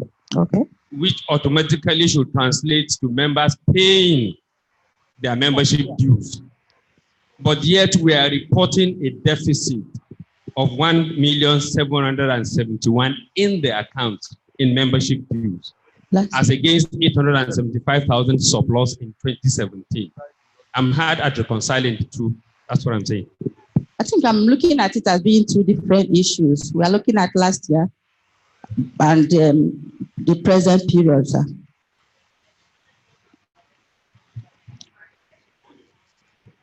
One, so do you get what I said? I said one is versus the budget, the other one is actual. You understand? There's a budget.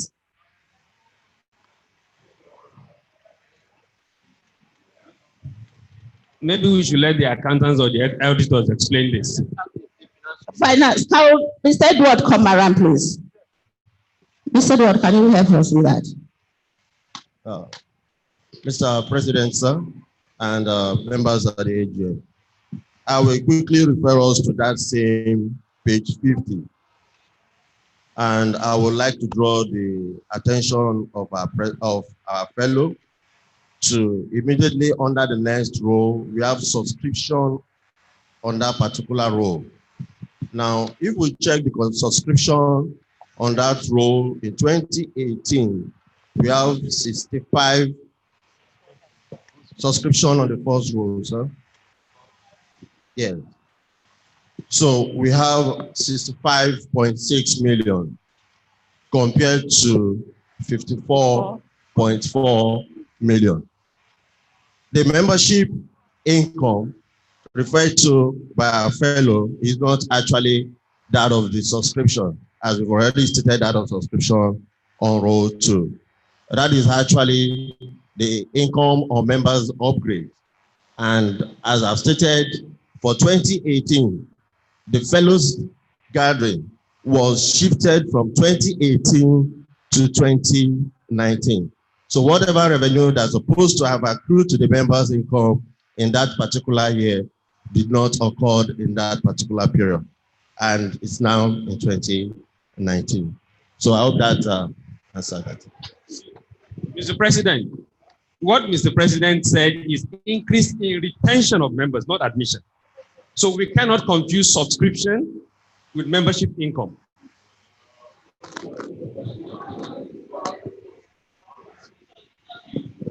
Mr. President, I think the challenge is the classification. What you just described now is not membership income. You're talking of income from upgrading. Membership income is subscription. So that is a wrong classification. That is what is causing the problem. Thank you.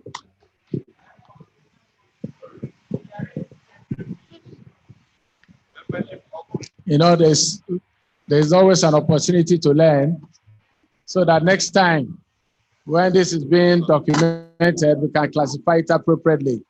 Yeah, former NT. No. Former National Treasurer, Adeni, Mrs. Adeni.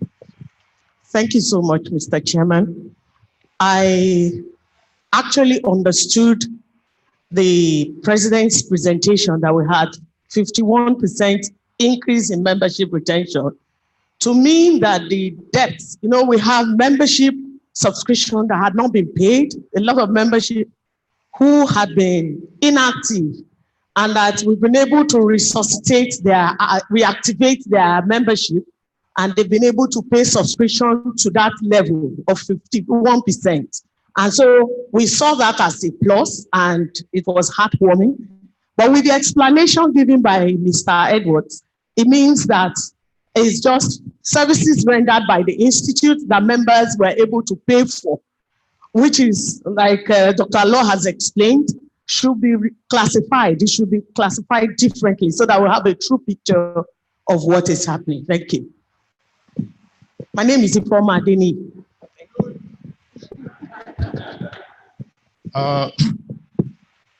I stand on the existing protocol. My name is Dr. Pascal Ibohim, a fellow of the Institute. The issue I'm going to raise, I think, is a fundamental issue around the financial structure itself in terms of total income and total expenditure annually. I'm a bit worried. This is not to suggest that the staff costs in terms of benefits and salary paid to staff are wonderful compared to what obtained the operating Nigerian in terms of comparable industries. That's not to suggest. But my concern is about, you know, the operational activities of the institute and the efforts of members and the staff of the secretariat in generating the kind of revenue that when you look at it, we say yes, despite the inefficiencies as clearly shown in the administrative costs and a few other things. But if you look at page 33, the two major determinants or contributor to the total expenditure is staff costs and administrative costs, which account for over close to 70%, if not more. And when I look at the activity of the institute, it's at the very low end. We show that something is happening. Either we are not working hard enough, or the staff are not working hard enough. But, you know, sorry, Dr. Pascal, yes, please come with your question again, so we'll be able to address it. I'm making comments. I'm making comment on the big figures, total expenditures and total income. If you look at that ratio, you know something is wrong. That's just what I'm saying. See that we as members, we are not working hard enough to generate more income, or something must be wrong. So I just need comment on that. Okay, thank you, Dr. Pascal. So let the CEO clarify that. I just want to bring to your attention that the surplus recorded in the income statement is a net figure. So it is the net of income less expenditure on each revenue item. So the total subscription is actually higher than that, but in the general accounting standards of reporting for our industry, you report the net of each item. So the 569 million you have there is actually like a net income. it's our income less the expenditure on each of those line items. So it is not appropriate for you to actually measure the admin cost against a net figure. It should really be on a total line item. I hope that explains the concern that you have. So it's a net figure, not a gross amount that's reported there. Yeah. Thank you very much, CEO. So the meaning expenditure is already absorbed in the total expenditure. So the net income that you see there is the total expenditure plus that net income making the overall revenue. I hope that clarifies it. Yes. Thank you so much, Mr. Gove. There's something I want to make an appeal. Last year, we had some issues with members paying their dues. And if you look at that 51%, it shows that for this year under review, we're able to get some people to pay. I just want to appeal to members present that try and pay your dues regularly because it's going to help us. Thank you. Do we have any other comment or question or clarification requirements on the financial report? Yes, please. Sorry, Mr. Chairman. I just want to make further clarification on that page 50. The issue of subscription is the first item under income. And you can see the growth from 54 million in 2017 to 65 million in 2018.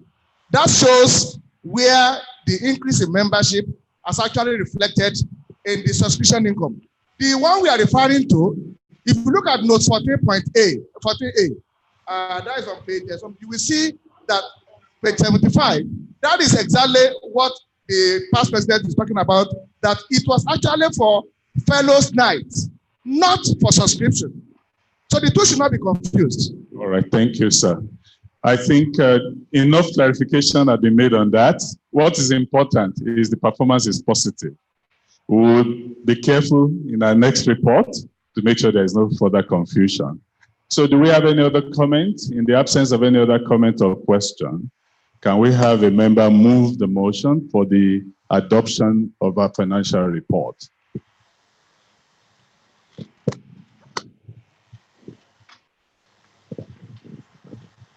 Awudele Henry, FCIPS. I hereby move for the adoption of the financial report. Thank you very much. Can we have a lady second this time? Yes. I'm Joy Ucholi. I second the motion. Thank you. Did you get the name? All right. So,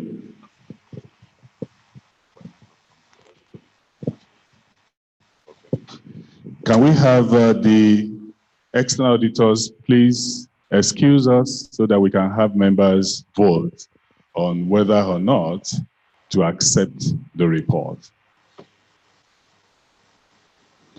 I believe they have left already. Can we please appreciate them as they leave?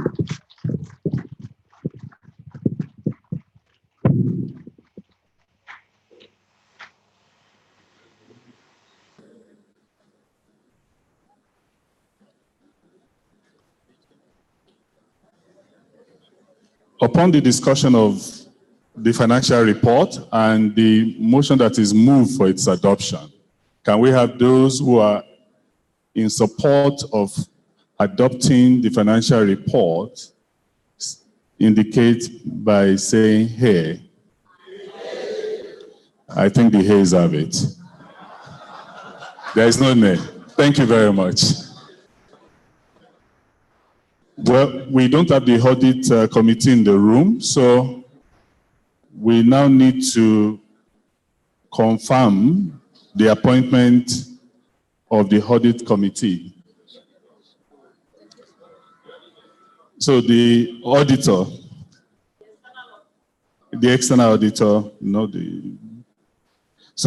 the appointment of a new audit committee. And our proposal is that the AGM please delegate that to leadership to execute on your behalf. Do we all agree? Thank you very much. So the House carries it. So the leadership will execute that on behalf of the AGM from now. Okay? Do we?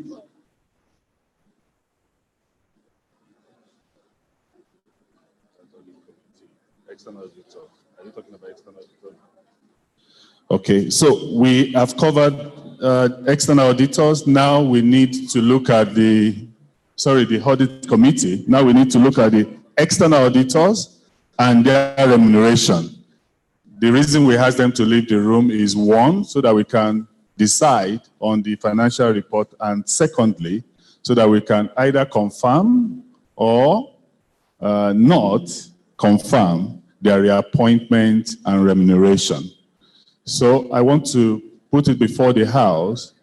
Do we reappoint the external auditors?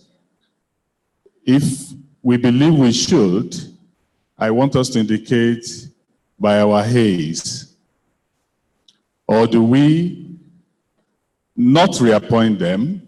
If there is anyone that feels strongly we shouldn't reappoint them, please indicate so that we can take a motion for non-reappointment. I think the whole House wants us to reappoint them. So let's put this to vote. Please indicate by show of hands and hey if you agree that we should reappoint the external auditors. Any nay? None. I think the hays have it. Thank you very much. The remuneration of the external auditors is the next thing we have to decide. Do we delegate to the leadership? Thank you very much.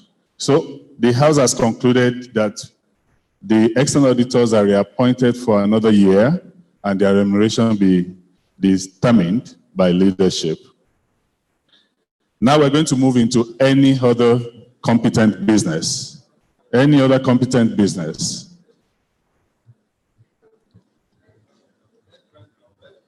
Thank you, Mr. Chairman. Sorry.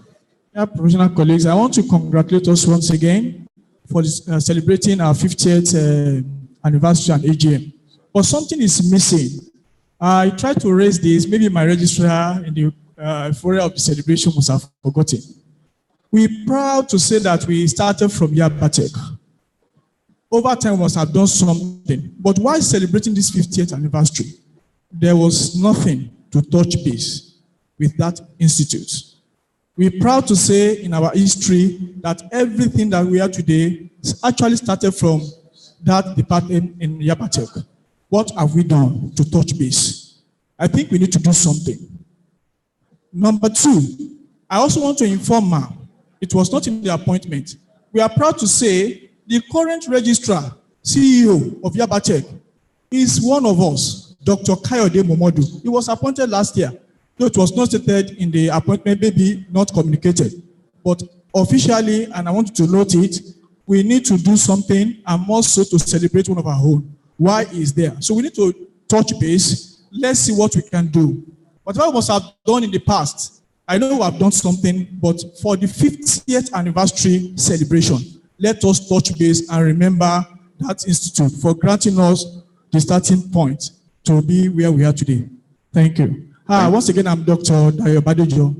Thank you, Dr. Balogun. We have noted everything you have stated, and attention will be paid to that by council. We have members of council here. Thank you very much. Any other competent business? Good afternoon. My name is Shegun Akiode, ACIPM. I want to cite, I want to commend the Institute first on the first virtual electioneering process. I'm talking about the manifesto for candidates, and to be able to draw a point of maybe what we need to do well the next time. It's very unfortunate that elections and electioneering are happening at the same time. And the implication of that is that there is no way you can control the system. So I can choose to say, vote for my candidate, don't vote for my candidate, simply because elections and campaign is happening simultaneously. Now, it will be important and very imperative for the Institute to set up a timeline where campaigns would start before elections start. As a matter of fact, some of us had voted before the virtual campaign process, where the participants were now sharing their manifesto with us. And a few people felt, why did I vote for this person? Why not this person? If I'd had an opportunity to listen to the person before that time, maybe I'll have had a different change of mind. So it's important that that process should be separated from each other. Let campaign be completely separated from the election process, such that there's a bit of objectivity and there are no issues later. Thank you. Well, I will ask the CEO to respond to that. Okay, thank you very much, sir. As you noticed, the entire process, there was a significant change that was introduced. And the timeline for elections is actually set by council at the beginning of the year. We decided to take incremental steps to the change this year. First of all, to reduce the resistance. Secondly, to see how it would work so that we can build the feedback into the process next year. So we've noted this. It's not just you. We got a lot of feedback from members. And going forward, we will change that entire timeline to incorporate the electioneering before the election starts. So thank you once again for bringing that up. We have only one more item before we step down. So MC, please invite the IDC. We now invite the chairman of the Institutional Development Committee for the Best Branch Award.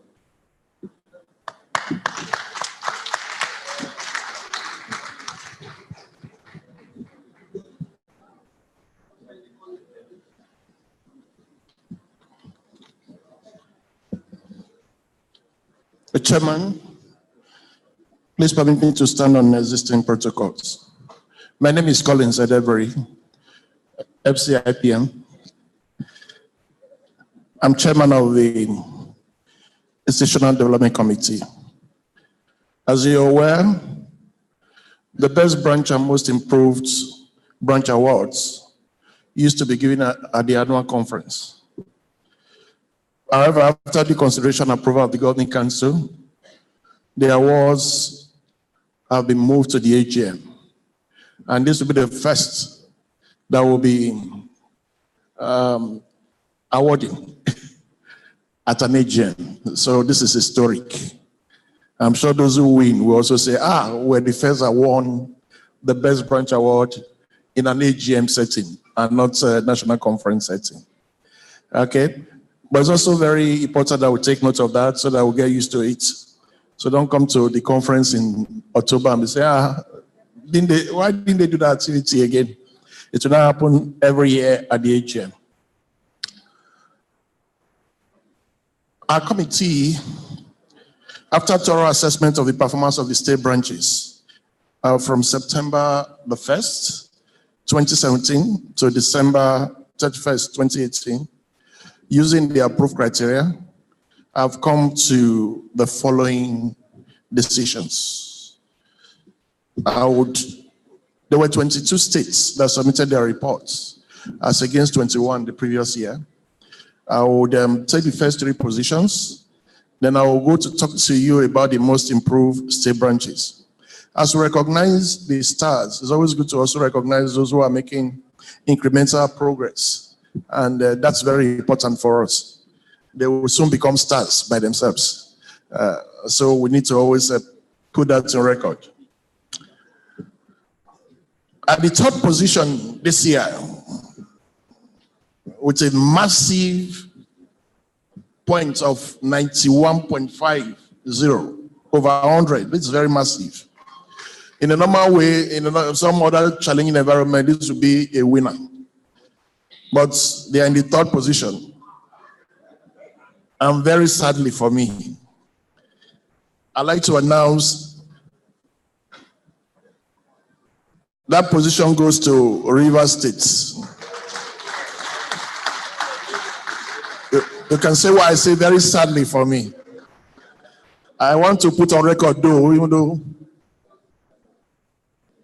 even though they're coming third now, but let's go back to history.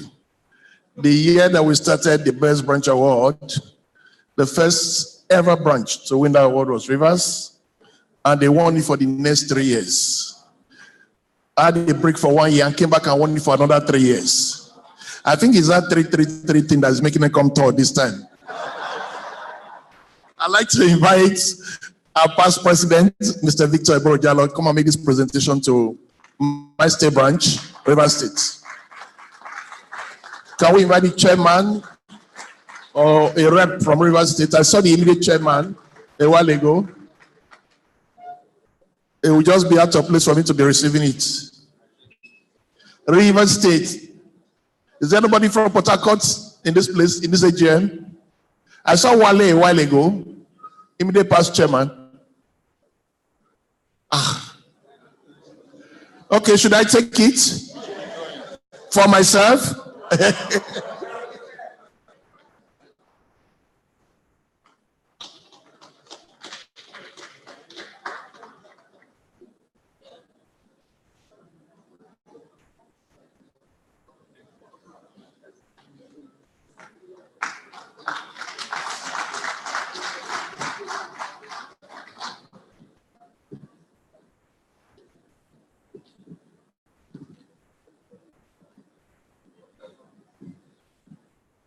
Okay, I'm sure you're eager to know the states that has come second.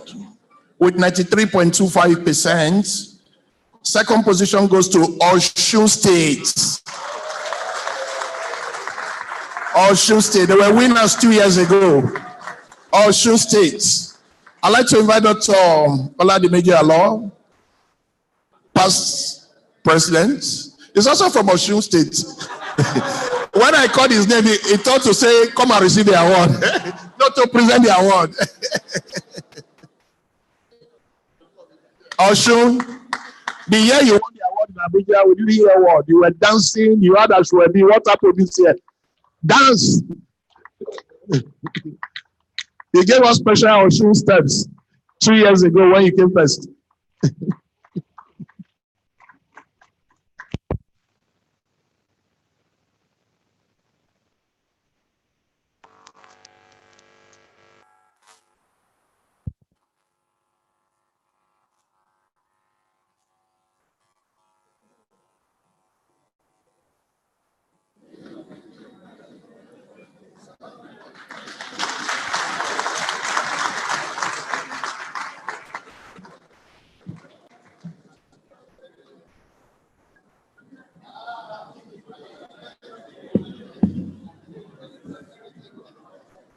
I'd like to invite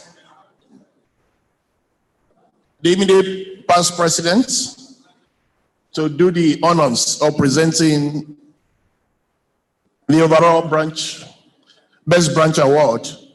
So a branch that amassed 99% to win the award. They just let go of 1 point. They did so well this year, but we are not surprised. They have the DNA in them to always do well. I'd like to announce the winner this year. What brand do you think? Okay, the eyes have it. Lagos State. Can we have Lagos State come forward to receive the award?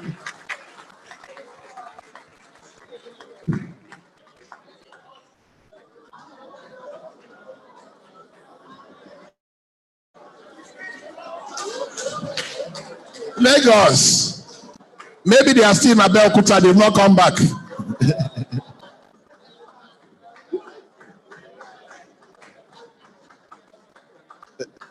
You know, Lagos is always a very lucky branch, very close to the secretariat. I see many past chairmen, Pascal, Love, all of them, past chairmen of the branch. No, Pascal. Doesn't know he's slow.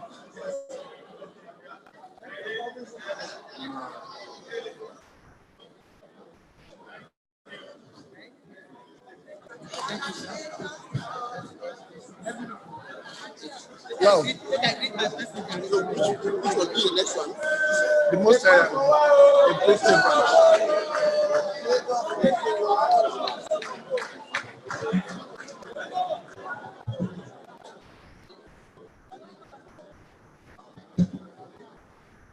So Wale will present a presentation for them. Well, just a little one.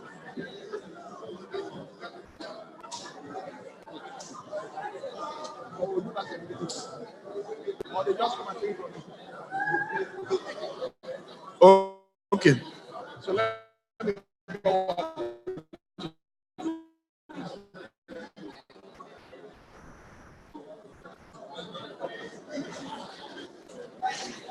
I've seen the winners, but for us, we are more excited with those who are making progress and aspiring to be winners. So we want to encourage them. We have a prize for the most improved branch. From a state of total inactivity the previous year, this branch pushed ourselves very hard. I mean, no activity in 2017. They came to the top, and they are ranked sixth, in sixth position this year. They came to the sixth position out of 22. We'd like to recognize our effort from 0 to sixth position. That branch is Ekiti State branch.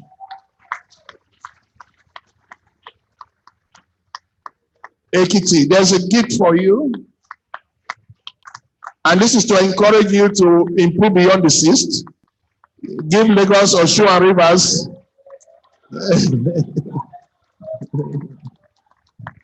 I can see people who are normally in Lagos now remembering that they are where they come from. I'd like to invite the National Treasurer, please. This is Addition to come and do this presentation. Ekiti. Yeah, that's true. The National Treasurer is also an Ekiti wife. So,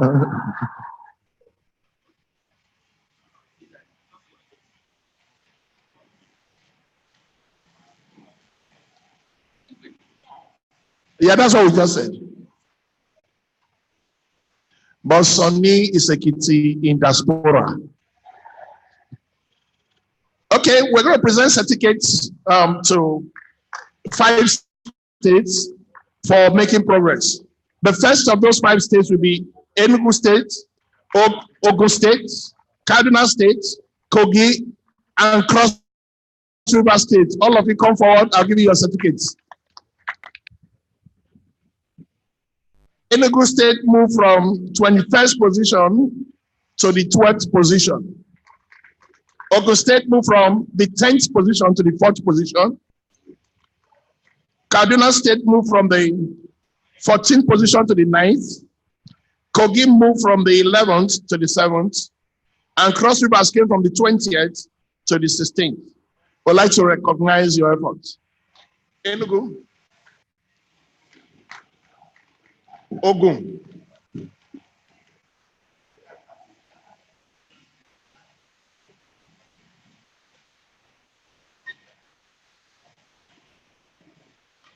Kaduna.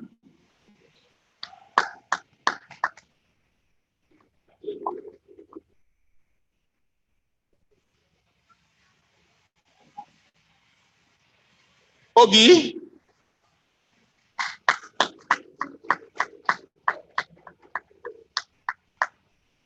Cross Rivers. Okay. The points for the next award, they're already rolling.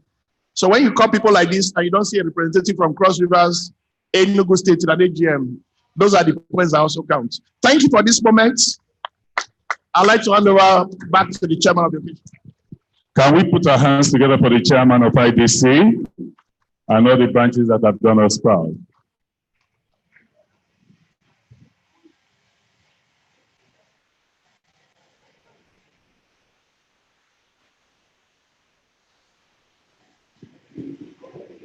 Just an announcement, please. The Institute is organizing Senior HR Leaders Advocacy Roundtable is holding at the Institute on the 9th of May. It's free of charge, and we're enjoying you to come over. Senior HR Leaders Advocacy Roundtable, 9th of May at the Institute. Thank you very much. At this point, we want to especially thank the leadership team, the elected council members. This is the point of conclusion of our assignment. So we're going to be stepping down now, and we'll be handing over to our high PP, who is also the chairman of the electoral committee. Thank you very much for the opportunity given us.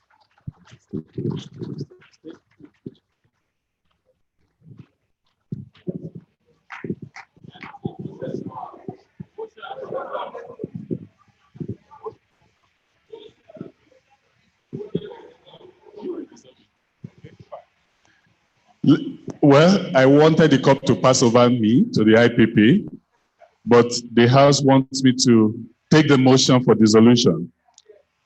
All right, can we have somebody move the motion for dissolution of the... You like to dissolve it?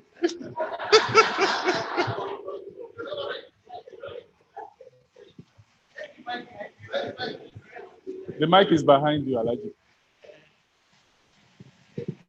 The President, members of the leadership, distinguished colleagues, my name is Abdullah Ibrahim, FCIPM. In view of the fact that all matters listed on the agenda of the AGM for this year have been discussed, and the tenure of the existing leadership is over, I move that the House stand dissolved. Thank you. The House still has a matter to conclude. So is the leadership team that's dissolved? Yes, please. I, Olasukade Aziz, FCIPM, second the motion. Thank you. God bless you. Those who are in support of the motion say hey. Those who are against say nay. The hayes have it. Thank you very much. Let's give the outgoing leadership team a resounding round of applause.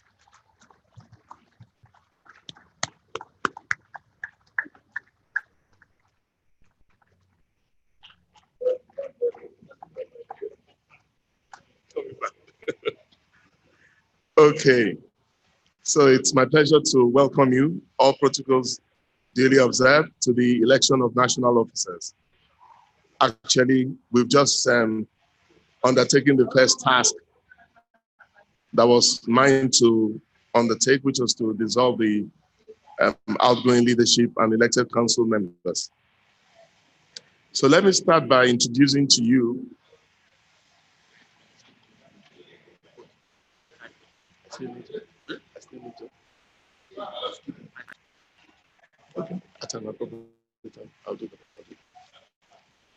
Okay, so let me introduce members of the electoral committee.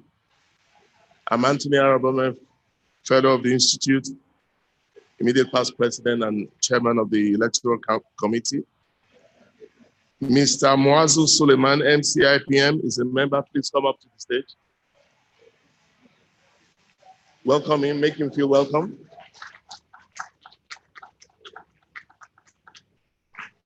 Mrs. Adesua Atonda, FCIPM, also a member of this committee.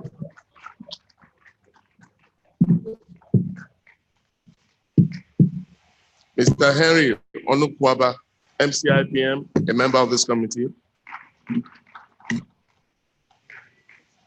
Mrs. Uzoma Okoronkwo, MCIPM, also a member of this committee.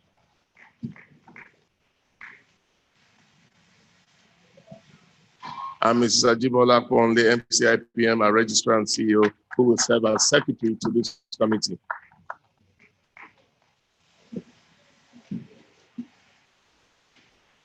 As is our tradition, let me quickly give you all, I know it's been a long day.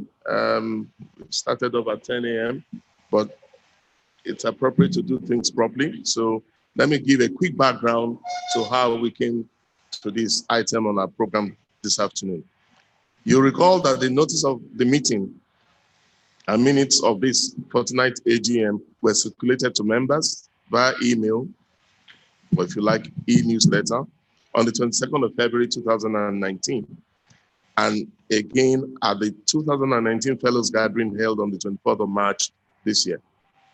This notification included the candidate nomination and profile forms for the election of national officers, as well as the newly approved election guidelines, thereby declaring open the nomination of national officers for the 2019-2020 leadership year, if you like, or business year for our institute. There were opportunities for the nomination forms to be completed and submitted online via email and in hard copy at the National Secretariat where the ballot box was placed. The deadline for the submission of nomination forms was set at 4 p.m. Thursday, 4th April 2019. The AGM/Electoral Committee then met on the next day, on Friday, 5th April 2019, to open the ballot box and outline the first list of contestants as follows. For the position of President and Chairman of Council, 1, Mr. Olawale Adediran, MCIPM, sponsored by Mr. Victor Eburajolo, FCIPM, MNI. 2, Dr. Musa Rabiu, FCIPM, sponsored by Pa Azuka Diali, FCIPM. For the position of Vice President, 1, Mrs. Ifama Patience Adeniyi, FCIPM, sponsored by Mrs. Olubumi Fabanwo, FCIPM. 2, Mrs. Titilayo Akisoya, FCIPM, sponsored by Mr. Victor Famuyibo, FCIPM. 3, Lady Beatrice Oji, FCIPM, sponsored by Dr. Jacob Adetayo Hastro, FCIPM. For the position of National Treasurer, 1, Mrs. Nkiruka Ekema Adeshogun, MCIPM, sponsored by Mr. Reginald Akujobi Roberts, FCIPM. 2, Mrs. Adetola Esohe, Mrs. Esohe Adetola, FCIPM, sponsored by Dr. Essien Efana Okon, MCIPM. Now to the bevy of elected council members. 1, Olayemi Fashion, MCIPM, sponsored by Linda Uneze, ACIPM. 2, Mrs. Adeola Adepegba, ACIPM, sponsored by Mrs. Nkiru Adeshogun, MCIPM. 3, Mr. Jose E. Sukushe, MCIPM, sponsored by Mrs. Folashade Adekeye, MCIPM. 4, Mrs. Kumbi Adeoti, MCIPM, sponsored by Mr. Celestine Okere, ACIPM. 5, Dr. Essien Efena Okon, MCIPM, sponsored by Mr. Akpos Adonke, MCIPM. 6, Mrs. Ifoma Onwachu, FCIPM, sponsored by Mrs. Ijoma Inekwa, FCIPM. 7, Mr. Peter Adeyeri, FCIPM, sponsored by Mr. Abiodun Ogunkoya, FCIPM. 8, Mr. Udo Ekong Hussein, MCIPM, sponsored by Mr. Haruna Adinoyi, MCIPM. Last but not the least, number 9, Mr. Bello Ganiu, MCIPM, sponsored by Mr. Abimbola Ilori, MCIPM. You'll be pleased to know that all the nominated candidates and their sponsors are, as we speak, in strong, positive financial standing with the Institute and have paid their annual membership subscription up to December 2018. Now, arrangements were further improved this year compared to past years. People have actually had the opportunity to start voting as soon as this AGM started nearly 3 hours ago. But we're a merciful lot, so we're going to allow another 5 to 10 minutes, I see nods around the room, for very final last lap of voting this afternoon. But honestly, the afternoon is long, fast spent, so we'll just give 5 to 10 minutes max So let's do it now. If you still have not voted, you're keen to vote, you've got 5 to 10 minutes. Once I'm giving the nod, the gate will be closed and we'll proceed with the business for this afternoon. Whilst that's going on, and in the interest of time, I'd like to present to you all the contestants, all of whom you should have met during the debate, but just in case there are people in the room who didn't participate in those debates, we recognize that this can have really no effect on the voting and voting pattern, but for good measure, I'd like to call every candidate to do something very simple. I call your name, you come out, you take a bow, and you return gracefully to your seat. Simple? Okay, all right. So I'll start with the elected council members. Mr. Ganiu, Bello Ganiu. Make him feel welcome. No, just there.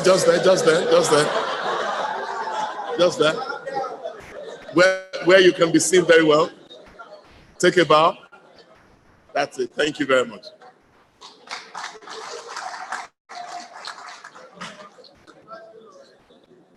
Mr. Udo Ekong Hussein. Is he in the room? Okay. All right. Mr. Peter Adeyeri. Peter.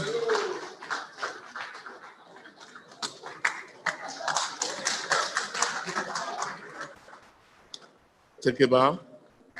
All right. Thank you.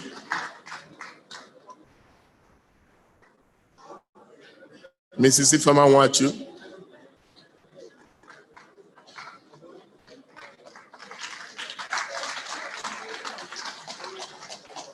Take a bow.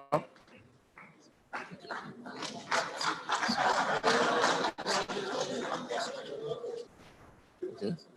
So, are we going to be able to beam up? Oh. Dr. Essien Efana Okon.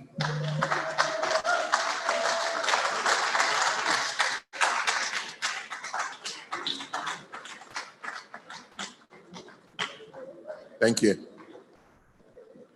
Mrs. Kumbi Adeoti.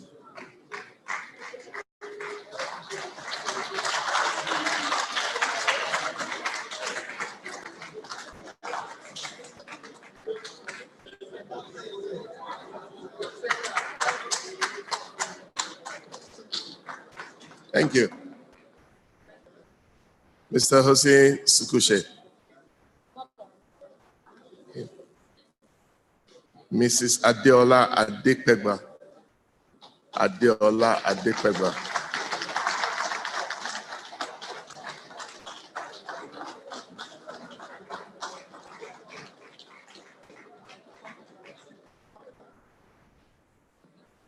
Thank you.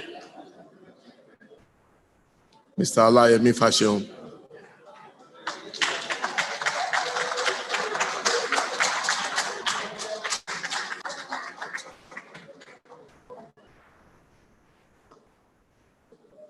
Thank you. Mrs. Esohe Adetola. I'm now into the category of National Treasurer.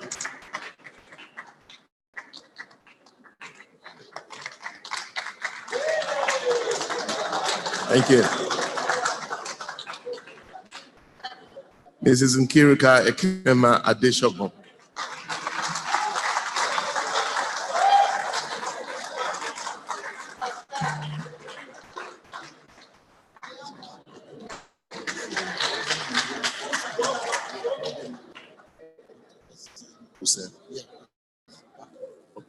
I'm told Mr. Udo Ekong Hussein, whom I've called earlier, is now in the room. So please come forward. We are not going to make this easy for you. Mr. Hussein. Okay, so into the category of Vice President, Lady Beatrice Chibwa Oji.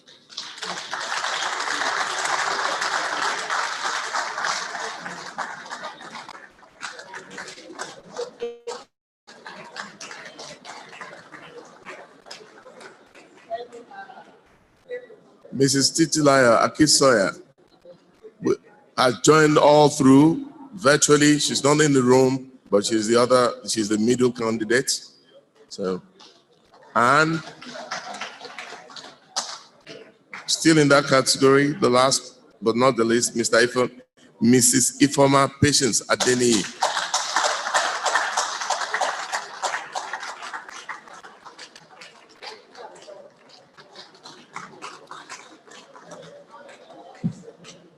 For the position of President and Chairman of Council, Dr. Musa Rabiu, FCIP.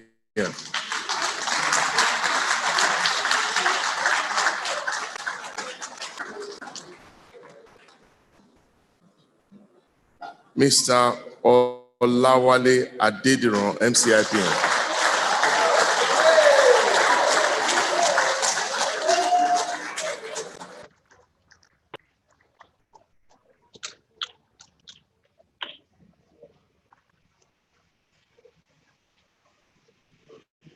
Okay, I expect to be briefed on this.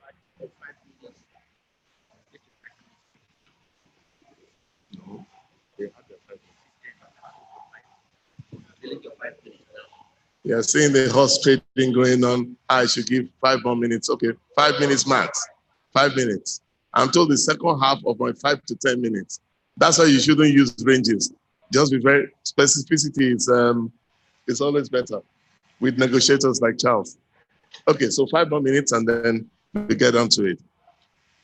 Whilst that's going on, let me just explain what's going to happen hereafter. The moment voting closes in 5 minutes, basically the election process is finished. I'll congregate with my team over here. We'll ask the Vertebra officials to bring forth the results for us to eyeball them. That's what we're going to do, just virtually, visually confirm what we're seeing.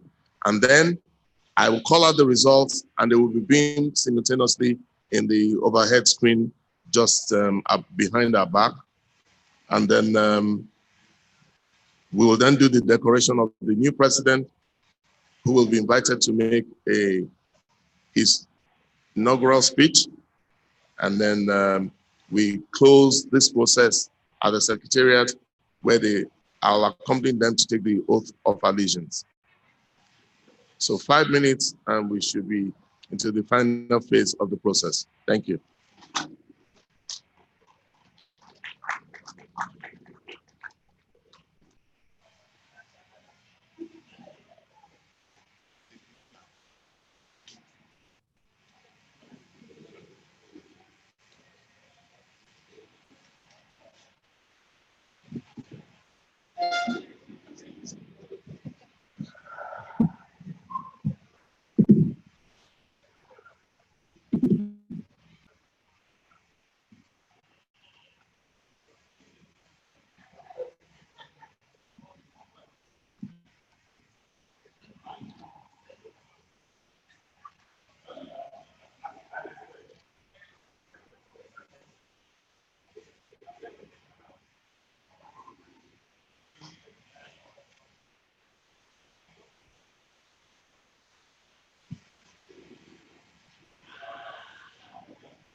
way you make me feel.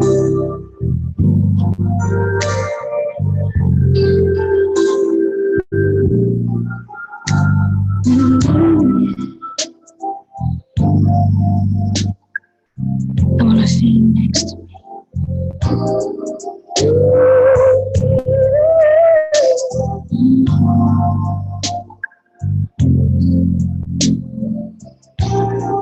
Time to time when I feel something inside of me lets me know it's alright. Yes, on my side. When the world seems a lonely place, I've got a dream that won't leave us. Blessings, everyone. Blessings, everyone. I just think we're about to get down to business. Baby, I know I've got a real with my mind.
Summary. We're going to bring you the summary. We'll bring the laptop with you. Yes.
Places, everyone, please take your seats. Please take your seats. Voting is over. Results are about to be announced. Please take your seats. Thank you for the energy and commitment, but please take your seats.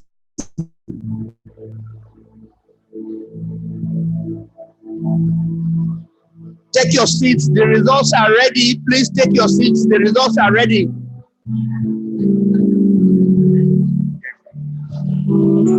You can continue the banter later. Please just take your seats now.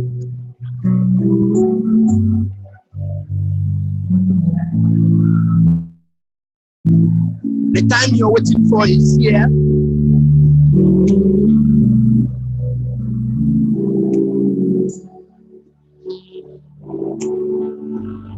Please, let's sit down and round up now.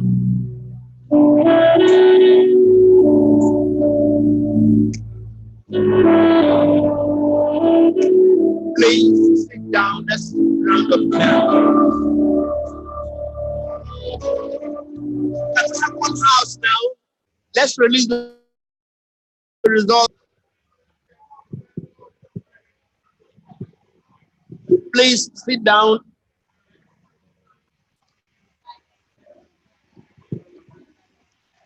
Please, let's sit down. Please take your seats. Let's proceed.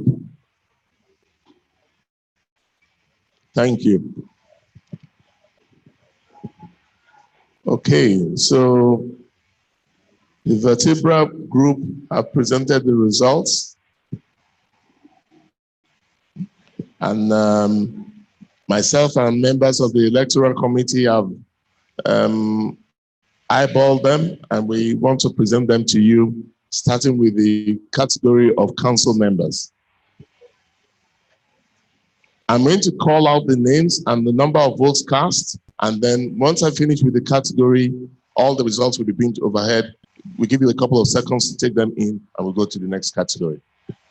Yes? Okay, so category of council members, Mr. Bello Ganiu Dada, 113 votes.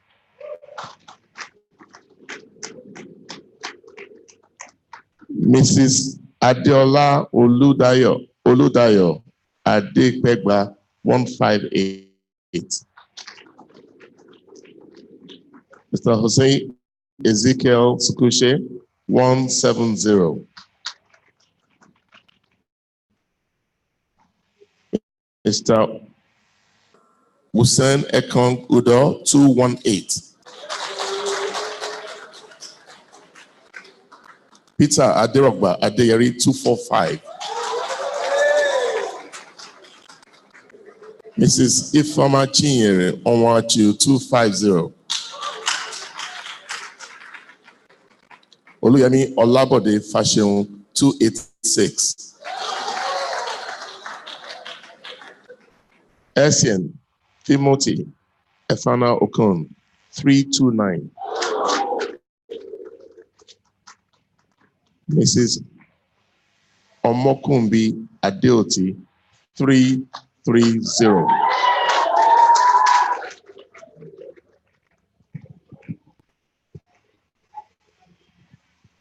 So the winners are Mrs. Adeoti,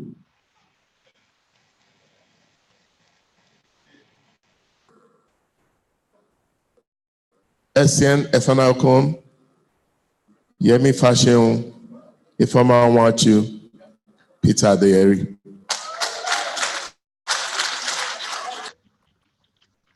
These are the officers duly elected as council members. Now, the category of National Treasurer. Mr. Sohe Adetola, 222.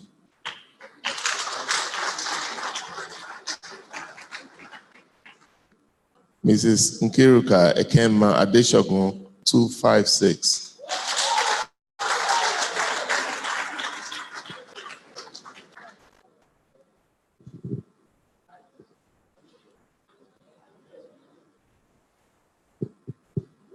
So Mrs. Nkiruka Adeshogun is elected National Treasurer.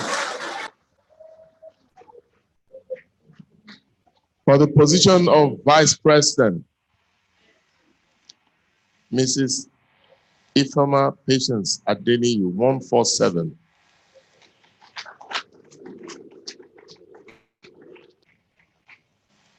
Mrs. Beatrice Chibwa Oji, 154.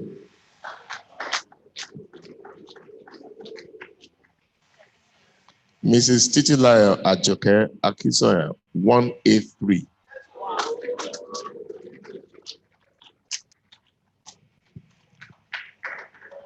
So elected Vice President is Mrs. Titilayo Ajoke Akisoya.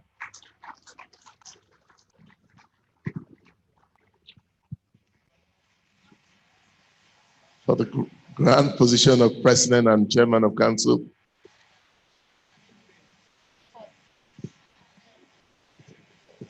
take a breath. I'm running out of breath. I don't know about you.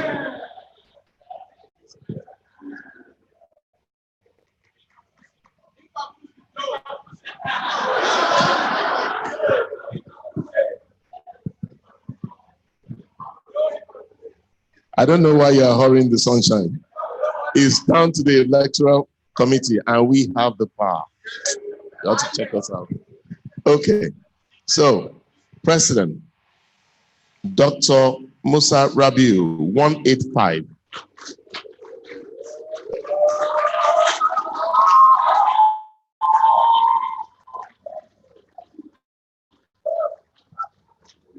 Mr. Olawale Taufik Adediran, 328.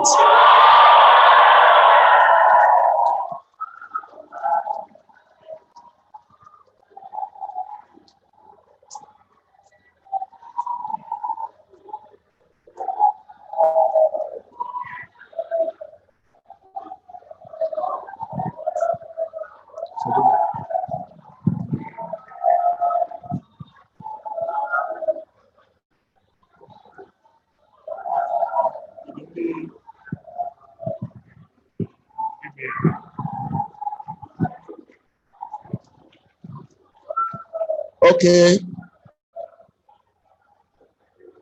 Congratulations are in order, but let's proceed. Let's proceed.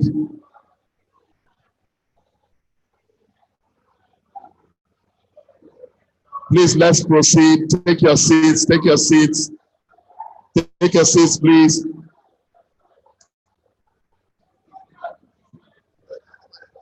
Yeah. So can I invite all the newly elected national officers to come up to the stage? All newly elected national officers, please come up to the stage.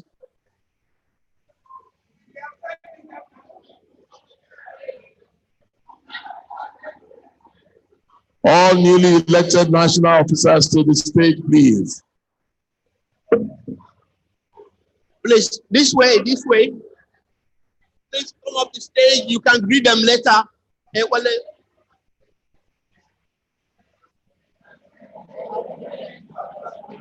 Exactly.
I've done it.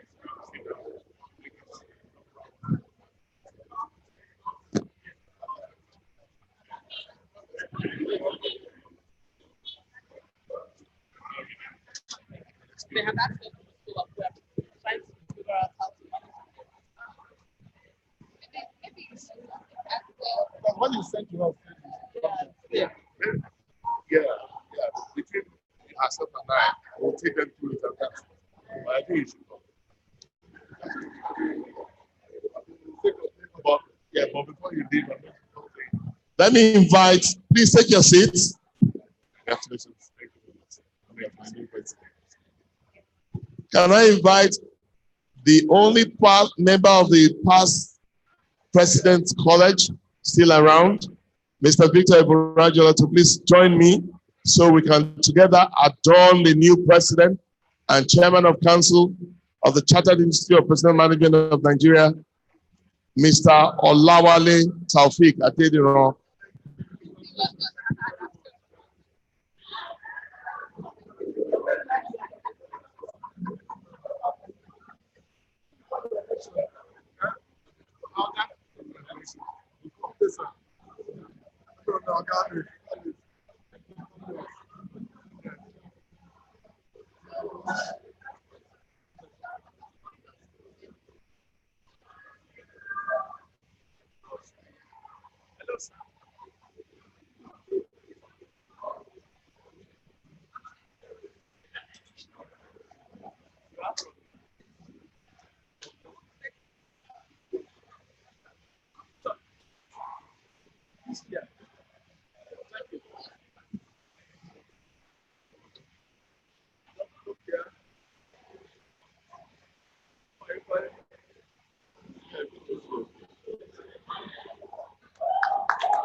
The chat team, the new team.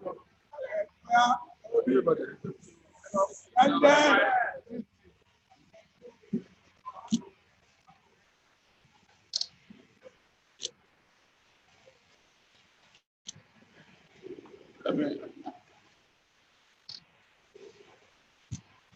Excuse me, please. Excuse me. Move back, please.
Now the new team will sit briefly whilst our new president will say a few words to us, and then off we go to the institute for them to take the oath of allegiance. Thank you very much for your patience, and God bless you as you go back. New president. Oh. CIPM. CIPM. CIPM. All I want to say is, on behalf of myself and the new leadership team, thank you very much. Thank you very much. We know your expectations for us are very high. We assure you we will hit the ground running. Together with you, the wisdom, the experience, the network, and the resources to achieve the dream that had been laid out in our strategic plan 2019-2021 will be delivered. If we are not able, we would not have stepped out to ask you to entrust us with your mandate. We heard you loud and clear. To all our other colleagues, our professional colleagues that also offer to serve, we want to say a very big thank you for their love and passion for our profession, for their love and passion for our institute. We want to assure them that we will partner with them, because this is not something that single individuals could deliver. For our staff at the Secretariat, you are the engine room for success. You've been doing well.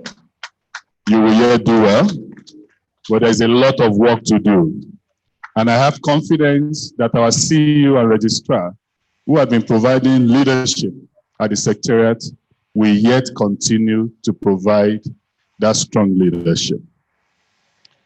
Lastly, we want to thank our elders, our past presidents, our fellows here present, our past leadership members, our retirees, all those that have been sacrificing day and night over the decades to build the CIPM of our dream, that together, following hard after you, drawing you for your wisdom, drawing you for your high net worth network, we know that our dream shall be accomplished. Thank you very much. Have a good day and have a wonderful year. God bless you.